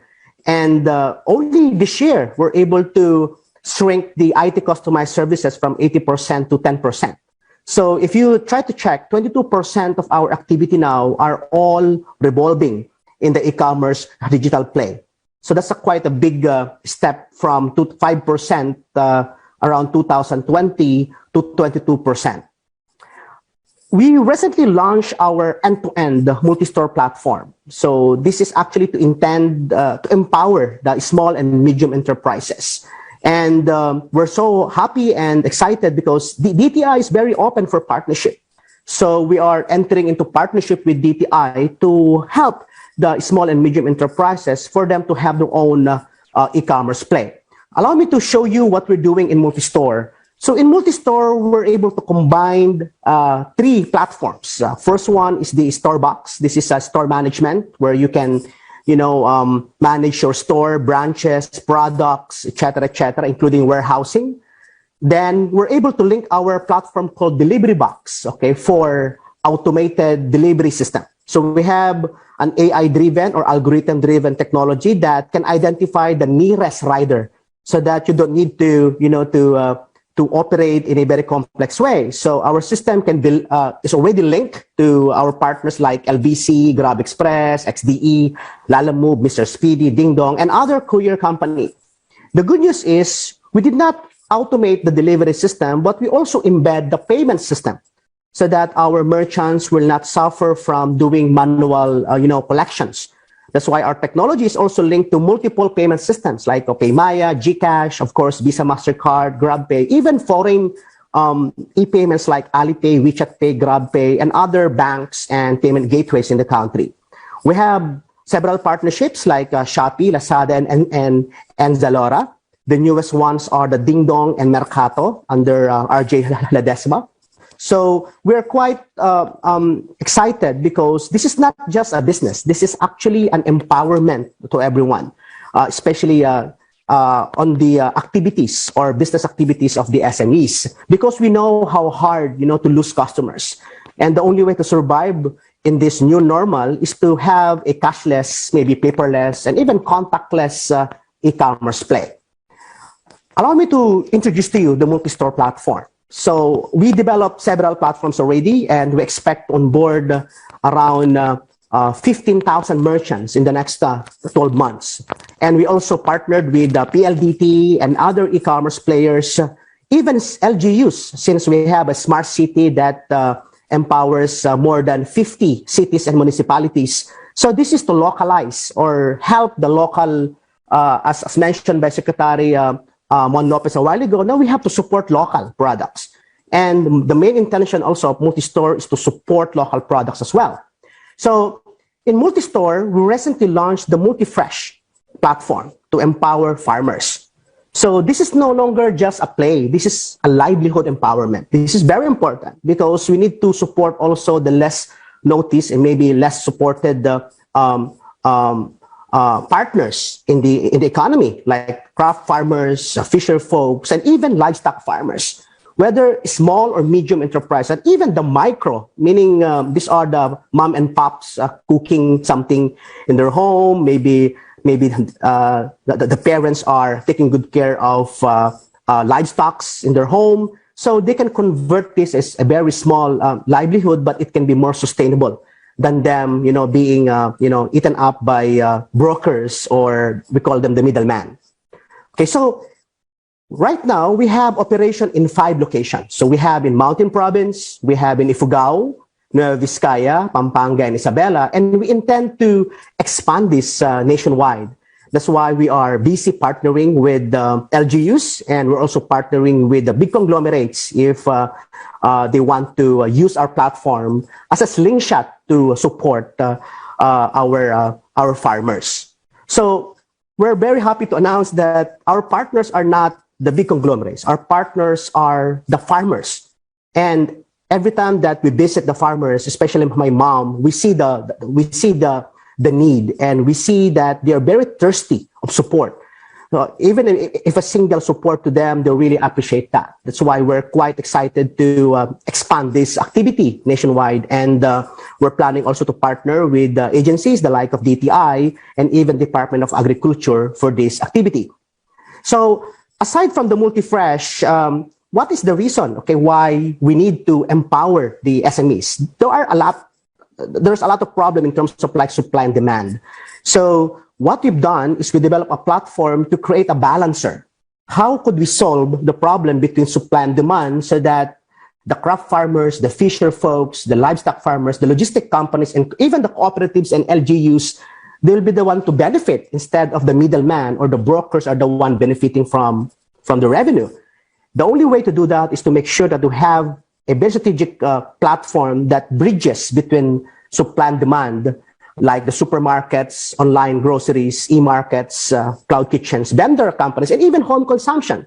So once this platform is mobilized by next year, I think somehow Multifresh can be an enabler, not only to create new revenue drivers and livelihood to our Filipino citizen, but to make sure that we're able to sustain also and remove the gaps between supply and demand in our economy, sustainability perspective.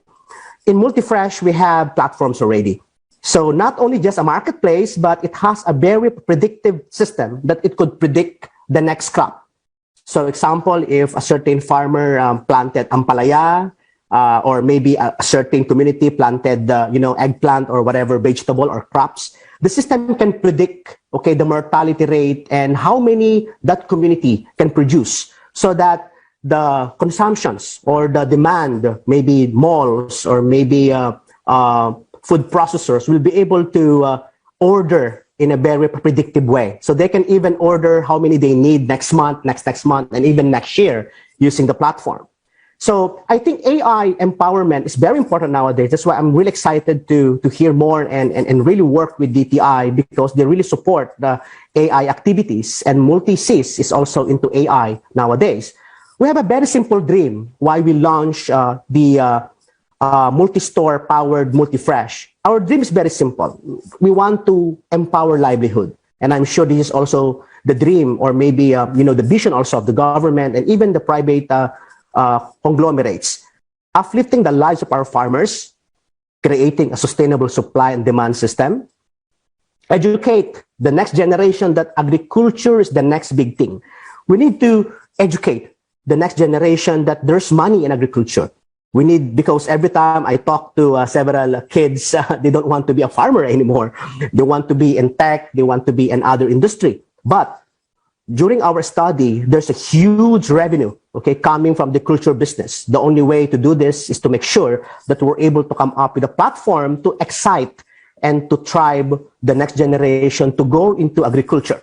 And of course, to promote agri-technology and agri-solutions. Okay, so in our multi-store platform, we're able to integrate our platform called Delivery Box. So Delivery Box is an end-to-end technology where we integrate and aggregate all the major logistic players, the like of LBC, Lalamove, Mr. Speedy, Grab Express, so that the e-commerce player will have a very simplified way of integration.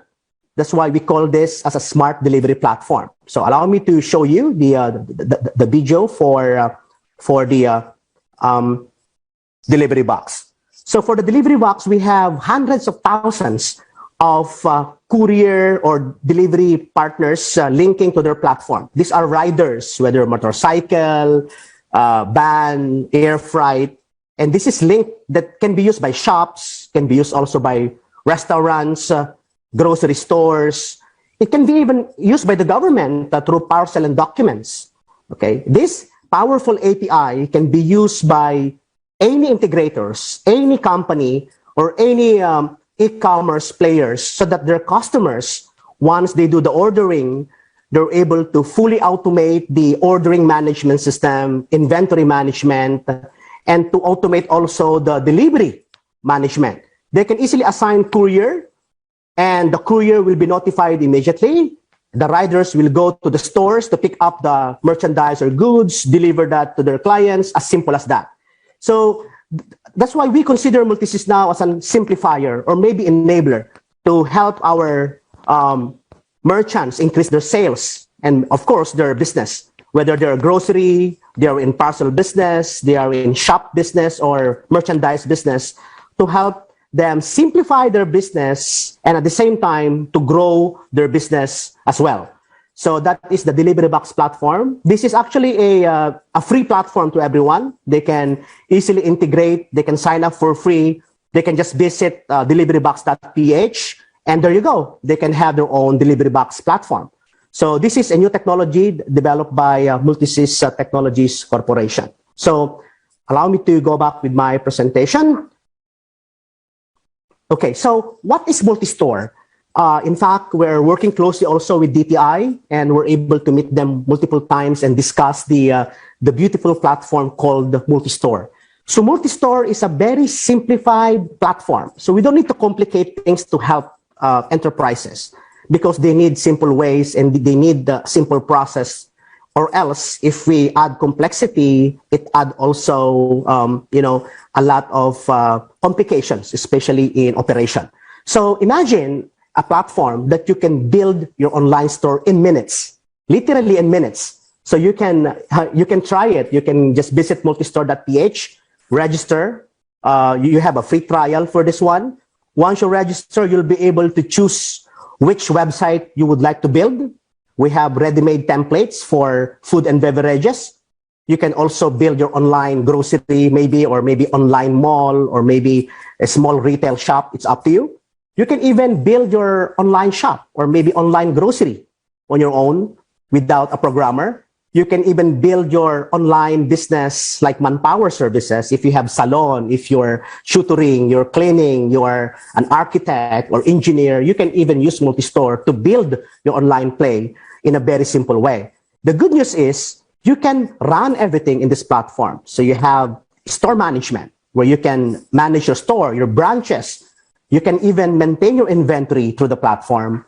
You can manage your products and services. You don't have to worry about billing and payments, whether COD or e-wallet or e-banking or Visa, MasterCard.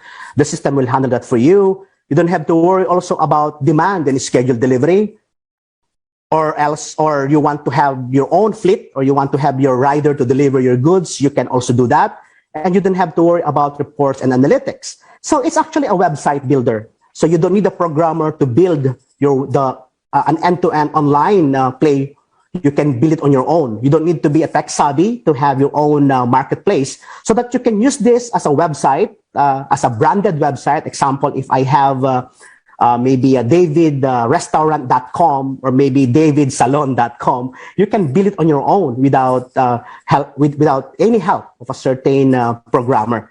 The good news with this is not only a self-service platform, you can now have a self-service product and services. You can put your products in it, put prices, put discounts, and then you can promote this also via a website play, maybe a mobile app play, or even Facebook, Instagram, or Twitter. It's up to you. You can use the platform on your own. Then you don't have to worry about delivery because the system is already integrated to on-demand and scheduled delivery. So you don't have to worry about linking this to manually to any courier. The system can be used already with your discretion. So you can actually choose which delivery partner you want to mobilize. And of course, you don't have to worry about payments, whether COD or Visa, MasterCard, or PayMaya, GCash, Alipay, WeChat Pay, or even online banking or e-wallet plays. You can use the platform. So that's the multi-store platform. We have like free trial. You can test it. You can try it for free. We're willing to give like 3 months free trial to the first users of multi-store. In the next 12 months, we expect on board like 15 to 20,000 merchants through our partners, both government and private. That's it. So that's the play of Multisys somehow in a small way to help our SMEs. So we are really open for technology partnerships, both government and private. We have a lot of platforms that you can mobilize so that you don't need to waste time building them.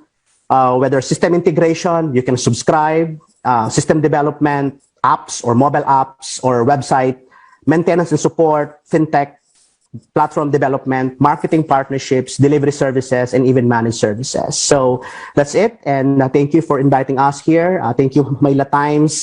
Thank you, Dante, and the Fort for this opportunity to present what we can contribute in helping also our micro, small, medium and enterprises. Yeah, so let's connect and be partners. Magandang tanghali po sa ating lahat. Thank you, David, for sharing those exciting developments in technology, especially for MSMEs and even the great growth potential for agriculture and logistics. So please do stay on for our question and answer portion. I'm sure we have a lot of things to ask you regarding the details of what you just shared with us. Thank you. Now, our fourth and final speaker is the Chief Commercial Officer of Globe Fintech Innovations Incorporated, or Mint, the financial technology firm behind what everyone knows as GCash. Now, our speaker drives all GCash business-related strategies and their implementations. He oversees all product development and business growth related to transactions, payments, and domestic or international transfer of funds. He also handles all enterprise and business solutions, product innovations, and the public sector activities, as well as GLive, the e-commerce platform for GCash. He is also currently the board director of La French Tech Philippines, a nonprofit organization with French roots that gathers professionals based in the Philippines with a common interest in digital and technology. He also serves as a mentor at Kickstart Ventures, a wholly owned corporate venture capital firm of Globe Telecom, which many people know as the Philippines' leading mobile operator. Honored guests and dear viewers, it's my pleasure to introduce Frederick Levy. Hello, thanks Dante for this introduction, and thanks to Manila Time for their kind invitation. It's a pleasure to be here and to share with you a couple of information about GCash and our MSME approach. Just a couple of slides. I'll try to go quick on that one, so we'll have more time for the Q&A parts. Next slide, please.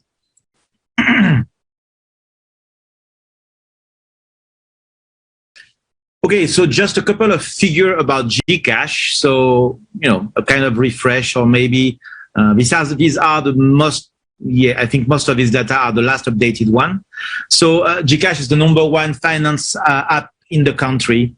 And actually, we are monitored also at the app level by App Annie, which is an organization worldwide standard recognized, who monitor all the app in the world and their traffic, their audience. And actually, we are the third app in the country after Shopee and Lazada, but in front, for example, of Netflix or Spotify or whatever you could imagine, which is kind of interesting when you think about it. So the number of registered users is becoming quite massive now. This is the figure of August. I'm pretty sure it's even higher now at 51 million registered users, which basically represents 60% of the adult population in the Philippines. So it's quite a massive reach, actually. Talking about the merchant aspect, between the formal merchant that we have, but also the social sellers, we are actually 3.9 million of people who are using GCash to transact in an e-commerce approach or a commerce approach, whatever it is, formal or informal. Interesting number there is, I don't have the exact date, but I think 16 to 18 months ago, it was only 600,000. So you can see there one of the impacts of the pandemic. I mean, from a GCash perspective and a digital industry, probably a good one. But you can also keep in mind that a lot of these people are actually people looking for a livelihood.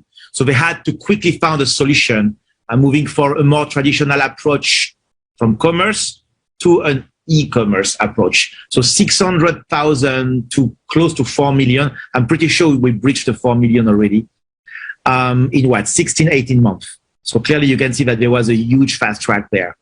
Probably something to link with what I was saying about the #3 ranking app position of GCash. we have 2.5 daily transaction per user. It's kind of massive when you think about it. And that's something we'll discuss later on in the slide. But personally, I found very interesting the fact that Gcash, which is a financing app per nature, has more visits in a day, have more usage in a day in terms of total audience than a Netflix or a Spotify. It should not be that way, in a way. I mean, are you using your bank app? Are you checking your bank app almost 3 times a day? I'm not sure about that. So I think that says a lot also about how Gcash now is embedded on the everyday life of the population of the Filipino. Something you can link to the 2 last data that I'm sharing there. 23 million of daily login. That's the peak we reach. So again, it feeds the idea that you are definitely using Gcash very regularly now. It's your every moment app because you're going to use it for multiple usage all along the day. And recently we reached a 15 million peak daily transaction, which when you think about it, it's massive, actually.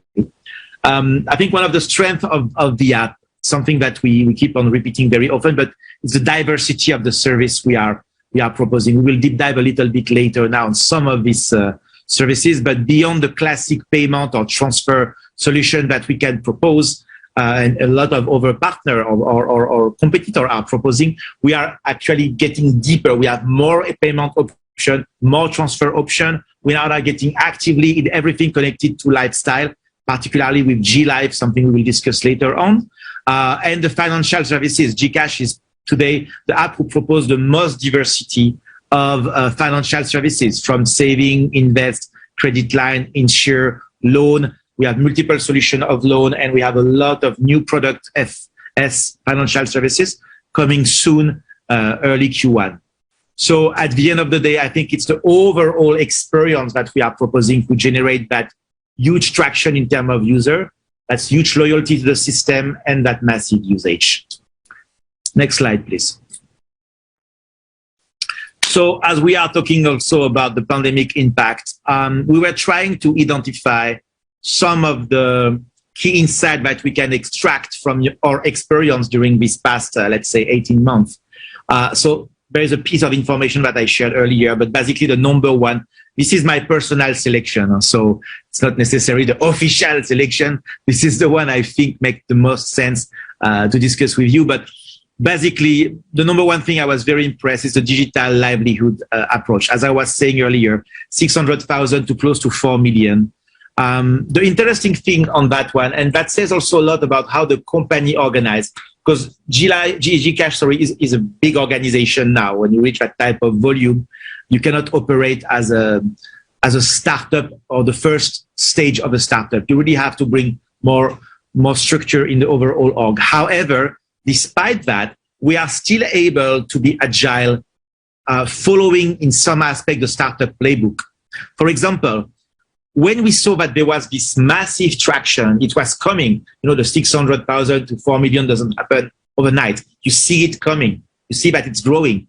We also have a lot of feedback. We are monitoring the social media and all of that. And we saw that a lot of people were looking for livelihood road through Gcash. When we saw that, we say, okay, we need to actually encourage that trend. I mean, Filipinos are the worldwide champion when it's about tweaking something existing, hacking it in a way to make it useful for their objective. I mean, the jeepney are former Jeep, right, from the American guys. They were able to tweak that and make it their transportation system. So we said, okay, instead of encouraging them to tweak the existing solution that we have, why we don't reassess some of this solution and build something that would actually directly fulfill their need to build this digital livelihood. And we started to develop more and more solutions. I just list a couple there, but yeah, the payment acceptance via a QR. So basically, we don't need to type a number. You can just scan a QR and do a P2P thing. We start to develop more cash in and cash out location, particularly among the Sari universe. We have more than 90,000 Sari now who accept Gcash cash in, cash out. We also develop our remittance system. We just recently launched Gcash Padala. So now basically a Gcash user can send money to a non-Gcash user who will be able to get his cash from various networks, etc., etc., etc. So that for me is the number one insight that I would extract from this pandemic experience and Gcash. The number one, and that I think is a very interesting example of the overall mindset all along the country. I mean, if you want that kind of things to work, it cannot be a public effort alone or a private effort alone. It needs to work hand in hand. And honestly, whether it's with the BSP or the DTI or also the regulator, any form of regulator, you can see that there is an overall mindset, spirit to make that happen. I don't have the figure in mind, but I remember a couple of years ago, only less than 3% of the transaction was digital in the Philippines. And I'm not talking about that 20 years ago. It's like maybe 2017 or something like that, not so long ago. Then the BSP came with an objective to, okay, 20% digital transaction for 2020. And actually, in the middle of the year, that objective was already achieved. It was unexpected. And now it's 50% digital transaction for 2025. So you can see that it's working. And I'm extracting this example because I think it's a very, very strong signal that the government and the LGU sent to the overall industry, the user, the market, the private partner, and all of that, when they decided that Gcash would be actually the number one partner for Ayuda disbursement. We disbursed in 2020 more than 16 billion peso to 2 million Filipinos. And the interesting part there is they didn't choose a traditional bank to do that. They didn't choose necessarily a pawn shop organization to do that, which probably would have been efficient, but would have probably disbursed that in a form of cash. They made the move to decide that, okay, we send a very strong signal to the market, we'll go digital on that one. And the results are there. I mean, it worked very well. Everything is traceable, so you know exactly where was the money, where it ended. I mean, there's only benefit. Makati actually is an historical partner on all of that. And you can see that 50% of their 511 million peso have been already disbursed in one day. You couldn't have done that with the traditional channels, whether it was a bank or whatever, you couldn't have. So that for me is the second insight, very, very key, strong signal sent by the authority to the overall country and the industry. The third one, this one is interesting because it's purely organic. We didn't do anything to encourage that in any way. It just appears. There was a lot of initiative where people were in the need, whether it was a typhoon or a donation process or whatever, plus the pandemic, as we all know, created some terrible situation where you needed the public support, the support of everyone. And we saw all of this opportunity from the little village up to Vice Genda, when suddenly they were saying, okay, I want to do something, I'm going to launch these initiatives, this is my Gcash number. So we had to work left and right to make sure that there is not too much scam around that and minimize as much as possible this situation. So there was a kind of fine-tuning, because again, it's not something we set up. It's literally the general audience who did it by themselves. But that I think is an interesting thing when it becomes now a natural reflex, something not marketed, not necessarily triggered or influenced by the operator, but just people who take ownership of the system, see how value they can extract from it, and launch it by themselves. That is for me the third insight. And the last one, and I particularly put G loan there, I could have put G credit, but G invest also. One of the key idea at Gcash, and I'll say it in very simple word, is basically financial services is not something that only wealthy people should have access to. So it's not marketing wording, it's just common sense for us. So how can we make this product accessible to everyone? So we already had a couple of very successful products such as G-Credit and all of that. Of course, during this pandemic, a lot of people who were like, you're sure credit, I'm not sure, whatever, suddenly they saw the value, they needed it. and we saw a massive increase. So I would say, despite our effort of evangelization and education about that, it was hard for us to reach certain segment of the population.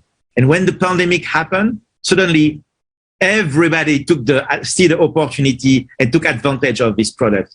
But what I like in G-Invest, we're talking about investment. Like, I'm going to put money in a fund, in a market fund, or in stock market or whatever. That's kind of, wow, you're sure? I mean, I'm already have hard time to convince you to take a credit line. So investing, but we came with a very simple product. You invest as low as 50 peso if you want. You don't have to stack capital. You don't have a minimum balance to put on anywhere. No. And believe it or not, G-Invest start to ramp up like nuts.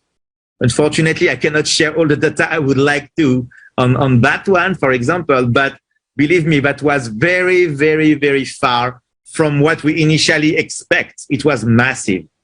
And that's very encouraging because, and that's the fourth insight for me, you can see that the appetite is there. Maybe the mindset in the past was like, oh, it's something for rich people. I'm not necessarily the market for that. You know, it's not for me. Actually, it's not true. They know.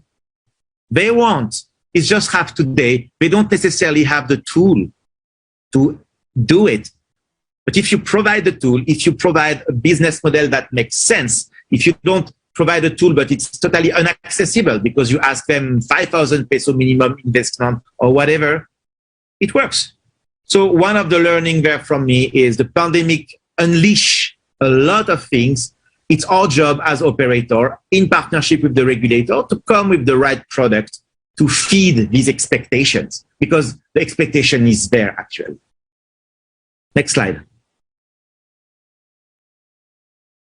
So talking about the MSME parts, it's just a quick slide where basically we put everything that today we see as tools that the MSME are using in different aspects. And it goes from the informal seller. So what informal seller would be is like the Facebook seller, the Pinterest or Instagram or whatever, up to the more structured businesses, not necessarily the key account, the massive organization, because this one is managed differently by Gcash, but from the single guy up to the small MSME, I would say. And again, we structure a lot of different services. Some I already talked about earlier, so I'm not going to say it again. But I think Gcash Pro is an interesting product. We just launched it a couple of months ago. It's brand new. The idea is we saw that a lot of people, MSME was transacting through P2P. Yeah, it's free. It's true. And it's practical somehow. But it also has limits. For example, your wallet is limited. This is a regulationary aspect. So you cannot make more than a certain volume of business per month because after your wallet, if it's a consumer wallet, it's stopped because suddenly your activity among the wallet is higher than what a normal consumer would do, which is normal. You are making a business. And that's the worst problem. You have too much business, so suddenly your wallet is stuck. So we started to think, okay, how can we propose something that would make sense? And we came with that proposition where basically, I don't have the exact terms in mind, but you pay 99 peso per month and you have a higher limit of your wallet. So you're not stuck suddenly if your business grow up. You have free InstaPay transaction. So you can transfer your money to your bank account if you have some, or pay your supplier directly to your bank account. And we give it to you for free. I think it's up to a certain number of disbursement. You have additional G credit or G saving rates. So we give you special rate at a lower price, etc., etc. It's something totally new. It doesn't exist. And we also know that historically speaking, subscription model is not necessarily something super popular yet among the Filipino, but we felt that it's worth a shot. So why not trying it? We just launched the product, a couple of months ago. So far, so good. We even didn't really communicate on it. We just want to see what's the traction with the user there.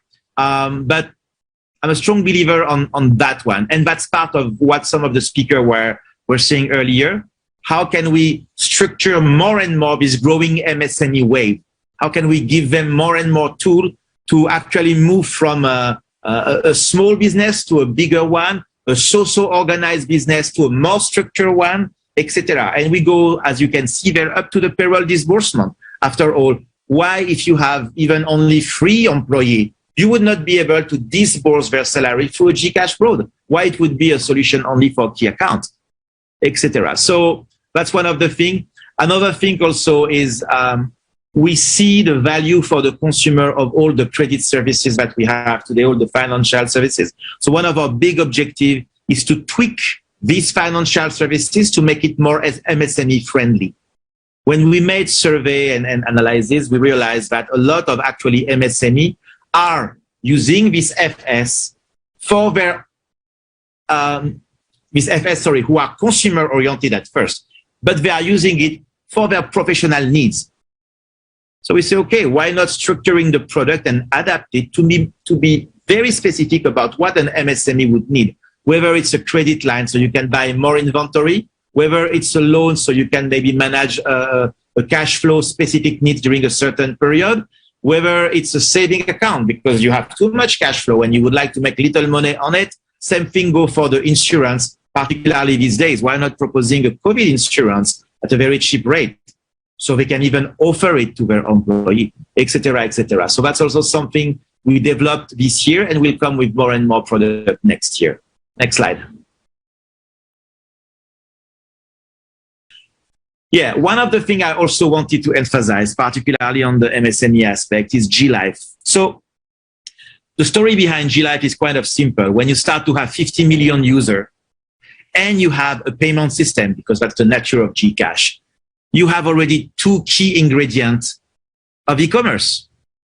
You have the audience and you have the payment system, which is in our case, not COD. It's a done transaction. So we said, okay, why we don't try to propose an access to brand and to merchant to our audience in a very secure environment? So we built G-Life. And at first, as some of the stuff we are doing in GCash, sometimes it was really an attempt. Let's launch it. Let's ideate and let's launch it and let's see how it goes. We launched it, I think, officially in March, and the success was already immediate.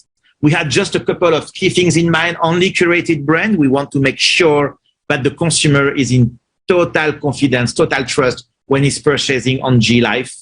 The merchant come with his platform in our system. We embedded it in here. So the experience is really the optimized experience from the merchant point of view. You don't necessarily buy food, the same road you buy a video game. So maybe the experience have to be adapted for the user. Everything needs to happen in GCash. So it's not like when you go to G-Life, you click and you go out of G-Life. It's not a link out like over app.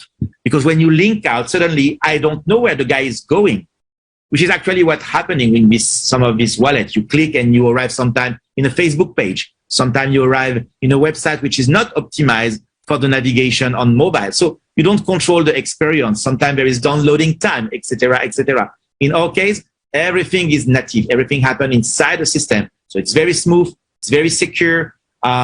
We can guarantee somehow that, no, you are really dealing with the real brand and it's a total safe experience that's happening.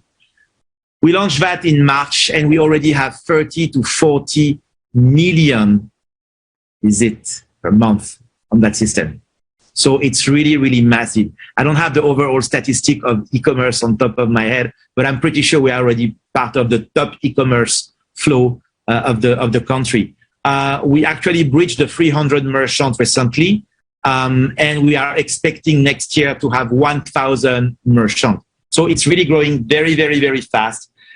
When we saw that, okay, it's working for transactionary, why not go deeper? Why not proposing everything connected to the e-government or e-LGU proposition? And we started to propose to LGU to join us or a government organization. It's there. So we built a dedicated part in G-Life for that. Same thing with the pandemic. A lot of people start to be more demanding of online consulting, online medicine solution. Same thing. We built a dedicated part on that. And now we are seeing more and more opportunity. People are coming to us proposing very valuable solution for the consumer, and we keep on embedded it. The next stage on that one is how can we find a way to propose an access to more and more MSME to that audience, but still by being able to guarantee a totally safe experience for the user. That's something we are working on, but I'm pretty confident we'll find a road for that. Thank you. I think that's all for Gcash these days. I've tried to be as short as possible. This is just to give you an overview all on where we will go next year. This is already something happening, whether it's wet market, Toda, Palenque, we are very aggressive there. I think we already have more than 10,000 Toda and 10,000 wet market. We are present in, I forgot, 150 wet market in the country already. The Sari store I was saying earlier, we just started this year, but in a couple of months, we reached actually 90,000 Sari who are now operated Gcash. So you can cash in, cash out, pay through QR code, etc., etc. The fisherman is an example we give very often because we start to receive a lot of very, how can I do that? Full of happiness experience where you literally have the fisherman, as you can see in this picture, arrive on the beach with his fish. The girls is coming, get the fish and pay on Gcash on the beach. And it's not like anecdotal. We are receiving like hundreds and hundreds every day of messages similar to that one.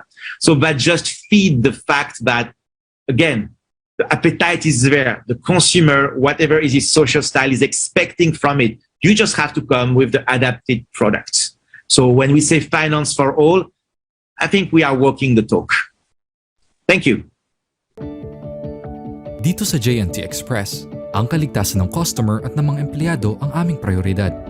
We strictly follow COVID-19 protocols that complies with government guidelines. We assure that our employees are safe and well-equipped with face masks, face shields, and gloves. Before entering the warehouse, our staff practices safety measures such as footwear disinfection, temperature checks, and hand sanitation. Physical distancing is strictly observed in all our facilities. Our branches also practice the same safety protocols as we strictly implement accomplishment of health declaration forms readily available via QR code for our customers. We also limit the number of customers that can enter. We make sure that all the customers are wearing face masks, have their footwear disinfected, temperature checked, and hands are sanitized with the strict implementation of social distancing before entering and even inside the branch. Mula sa warehouse hanggang sa mga branches, sinisiguro namin ang bawat padala ay iniingatan at dinidisinfect. Makakatiyak kayo na ang aming mga rider ay sumusunod sa safety protocols upang maihatid sa inyo ng ligtas ang inyong mga padala. Mula sa aming warehouse to the comfort of your home. Sa bawat pagsubok na dumaan, JNT Express ay laging maaasahan. Sa laban kontra COVID-19, ang JNT Express Philippines ay kaisa ng bawat mamamayang Pilipino.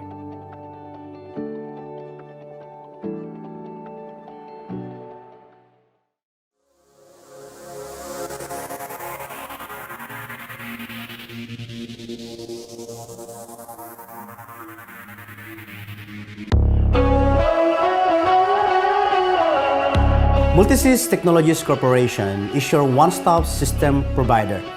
We do advanced systems research and development, focus on evolving assets of IT systems, platforms, and software solutions. We show integrated set of programs and solutions that drive businesses nowadays. Backed by our R&D team, we are able to customize solutions according to your business requirements with speed, accuracy, and efficiency. In our efforts to help Filipinos' way of life through digital innovations and transformation, we partnered with IT companies, system contractors, government agencies, big conglomerates, small and medium enterprises, and tech startups as well. We go above and beyond partnerships. It's a teamwork and we make sure that your business and ours grow together. We find success in every collaboration and establish meaningful connections. That's why we want to partner with you. Here at Multisys, we empower your business.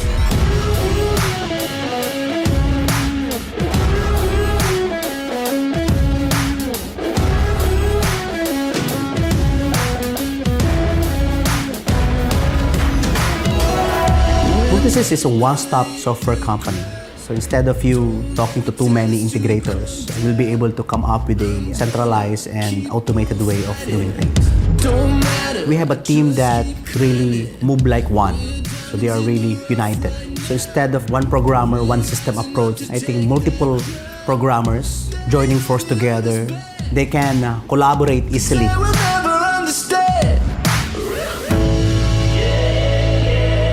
We have speed, we have accuracy, we have efficiency. I think that's the secret of the group. That's why companies love to work with us. It will be faster for them. It will be more efficient to develop and deploy a certain system.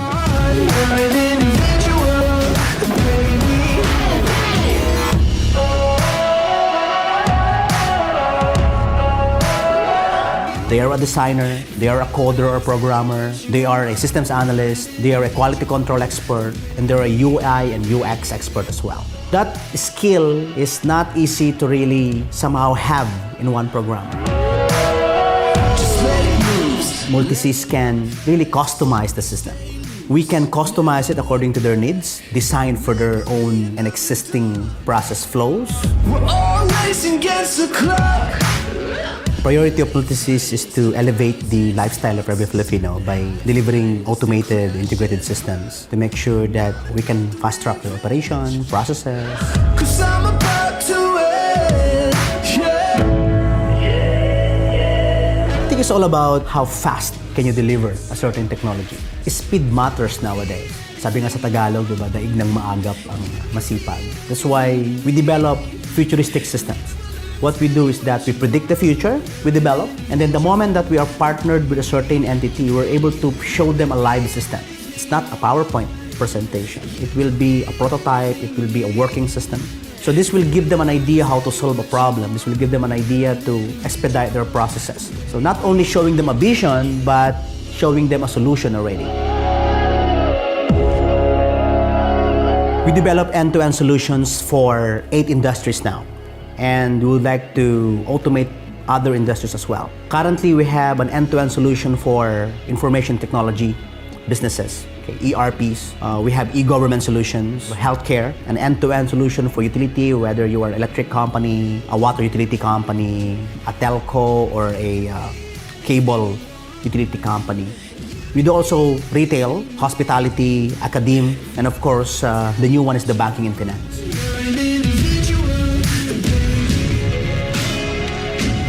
Here at Multisys, we empower your business.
In this box is Sante barley, barley grass unlike any other.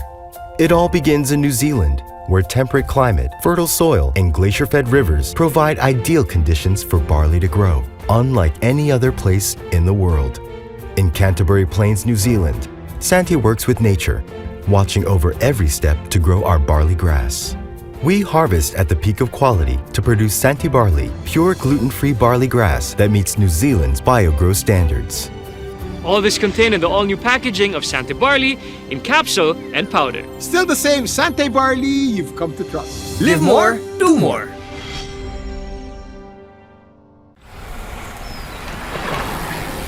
Life is what you make of it, and good health makes life more meaningful. Regular exercise and good nutrition help achieve good health. Ano? Race to the top? Let's go! Stay fit to get more from life. And the good you put in is the good you get out.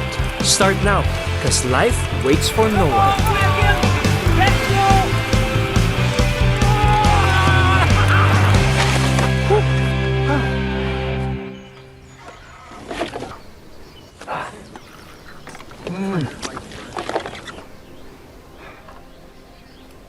Ano? Ready for more? Ready? Ikaw, ready ka ba? Ako pa! Let's go! Let's go! This is my Sante Barley. Live more, do more. Mahalagang paalala, ang Sante barley ay hindi gamot at hindi dapat gamitin panggamot sa anumang uri ng mga sakit.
Life is...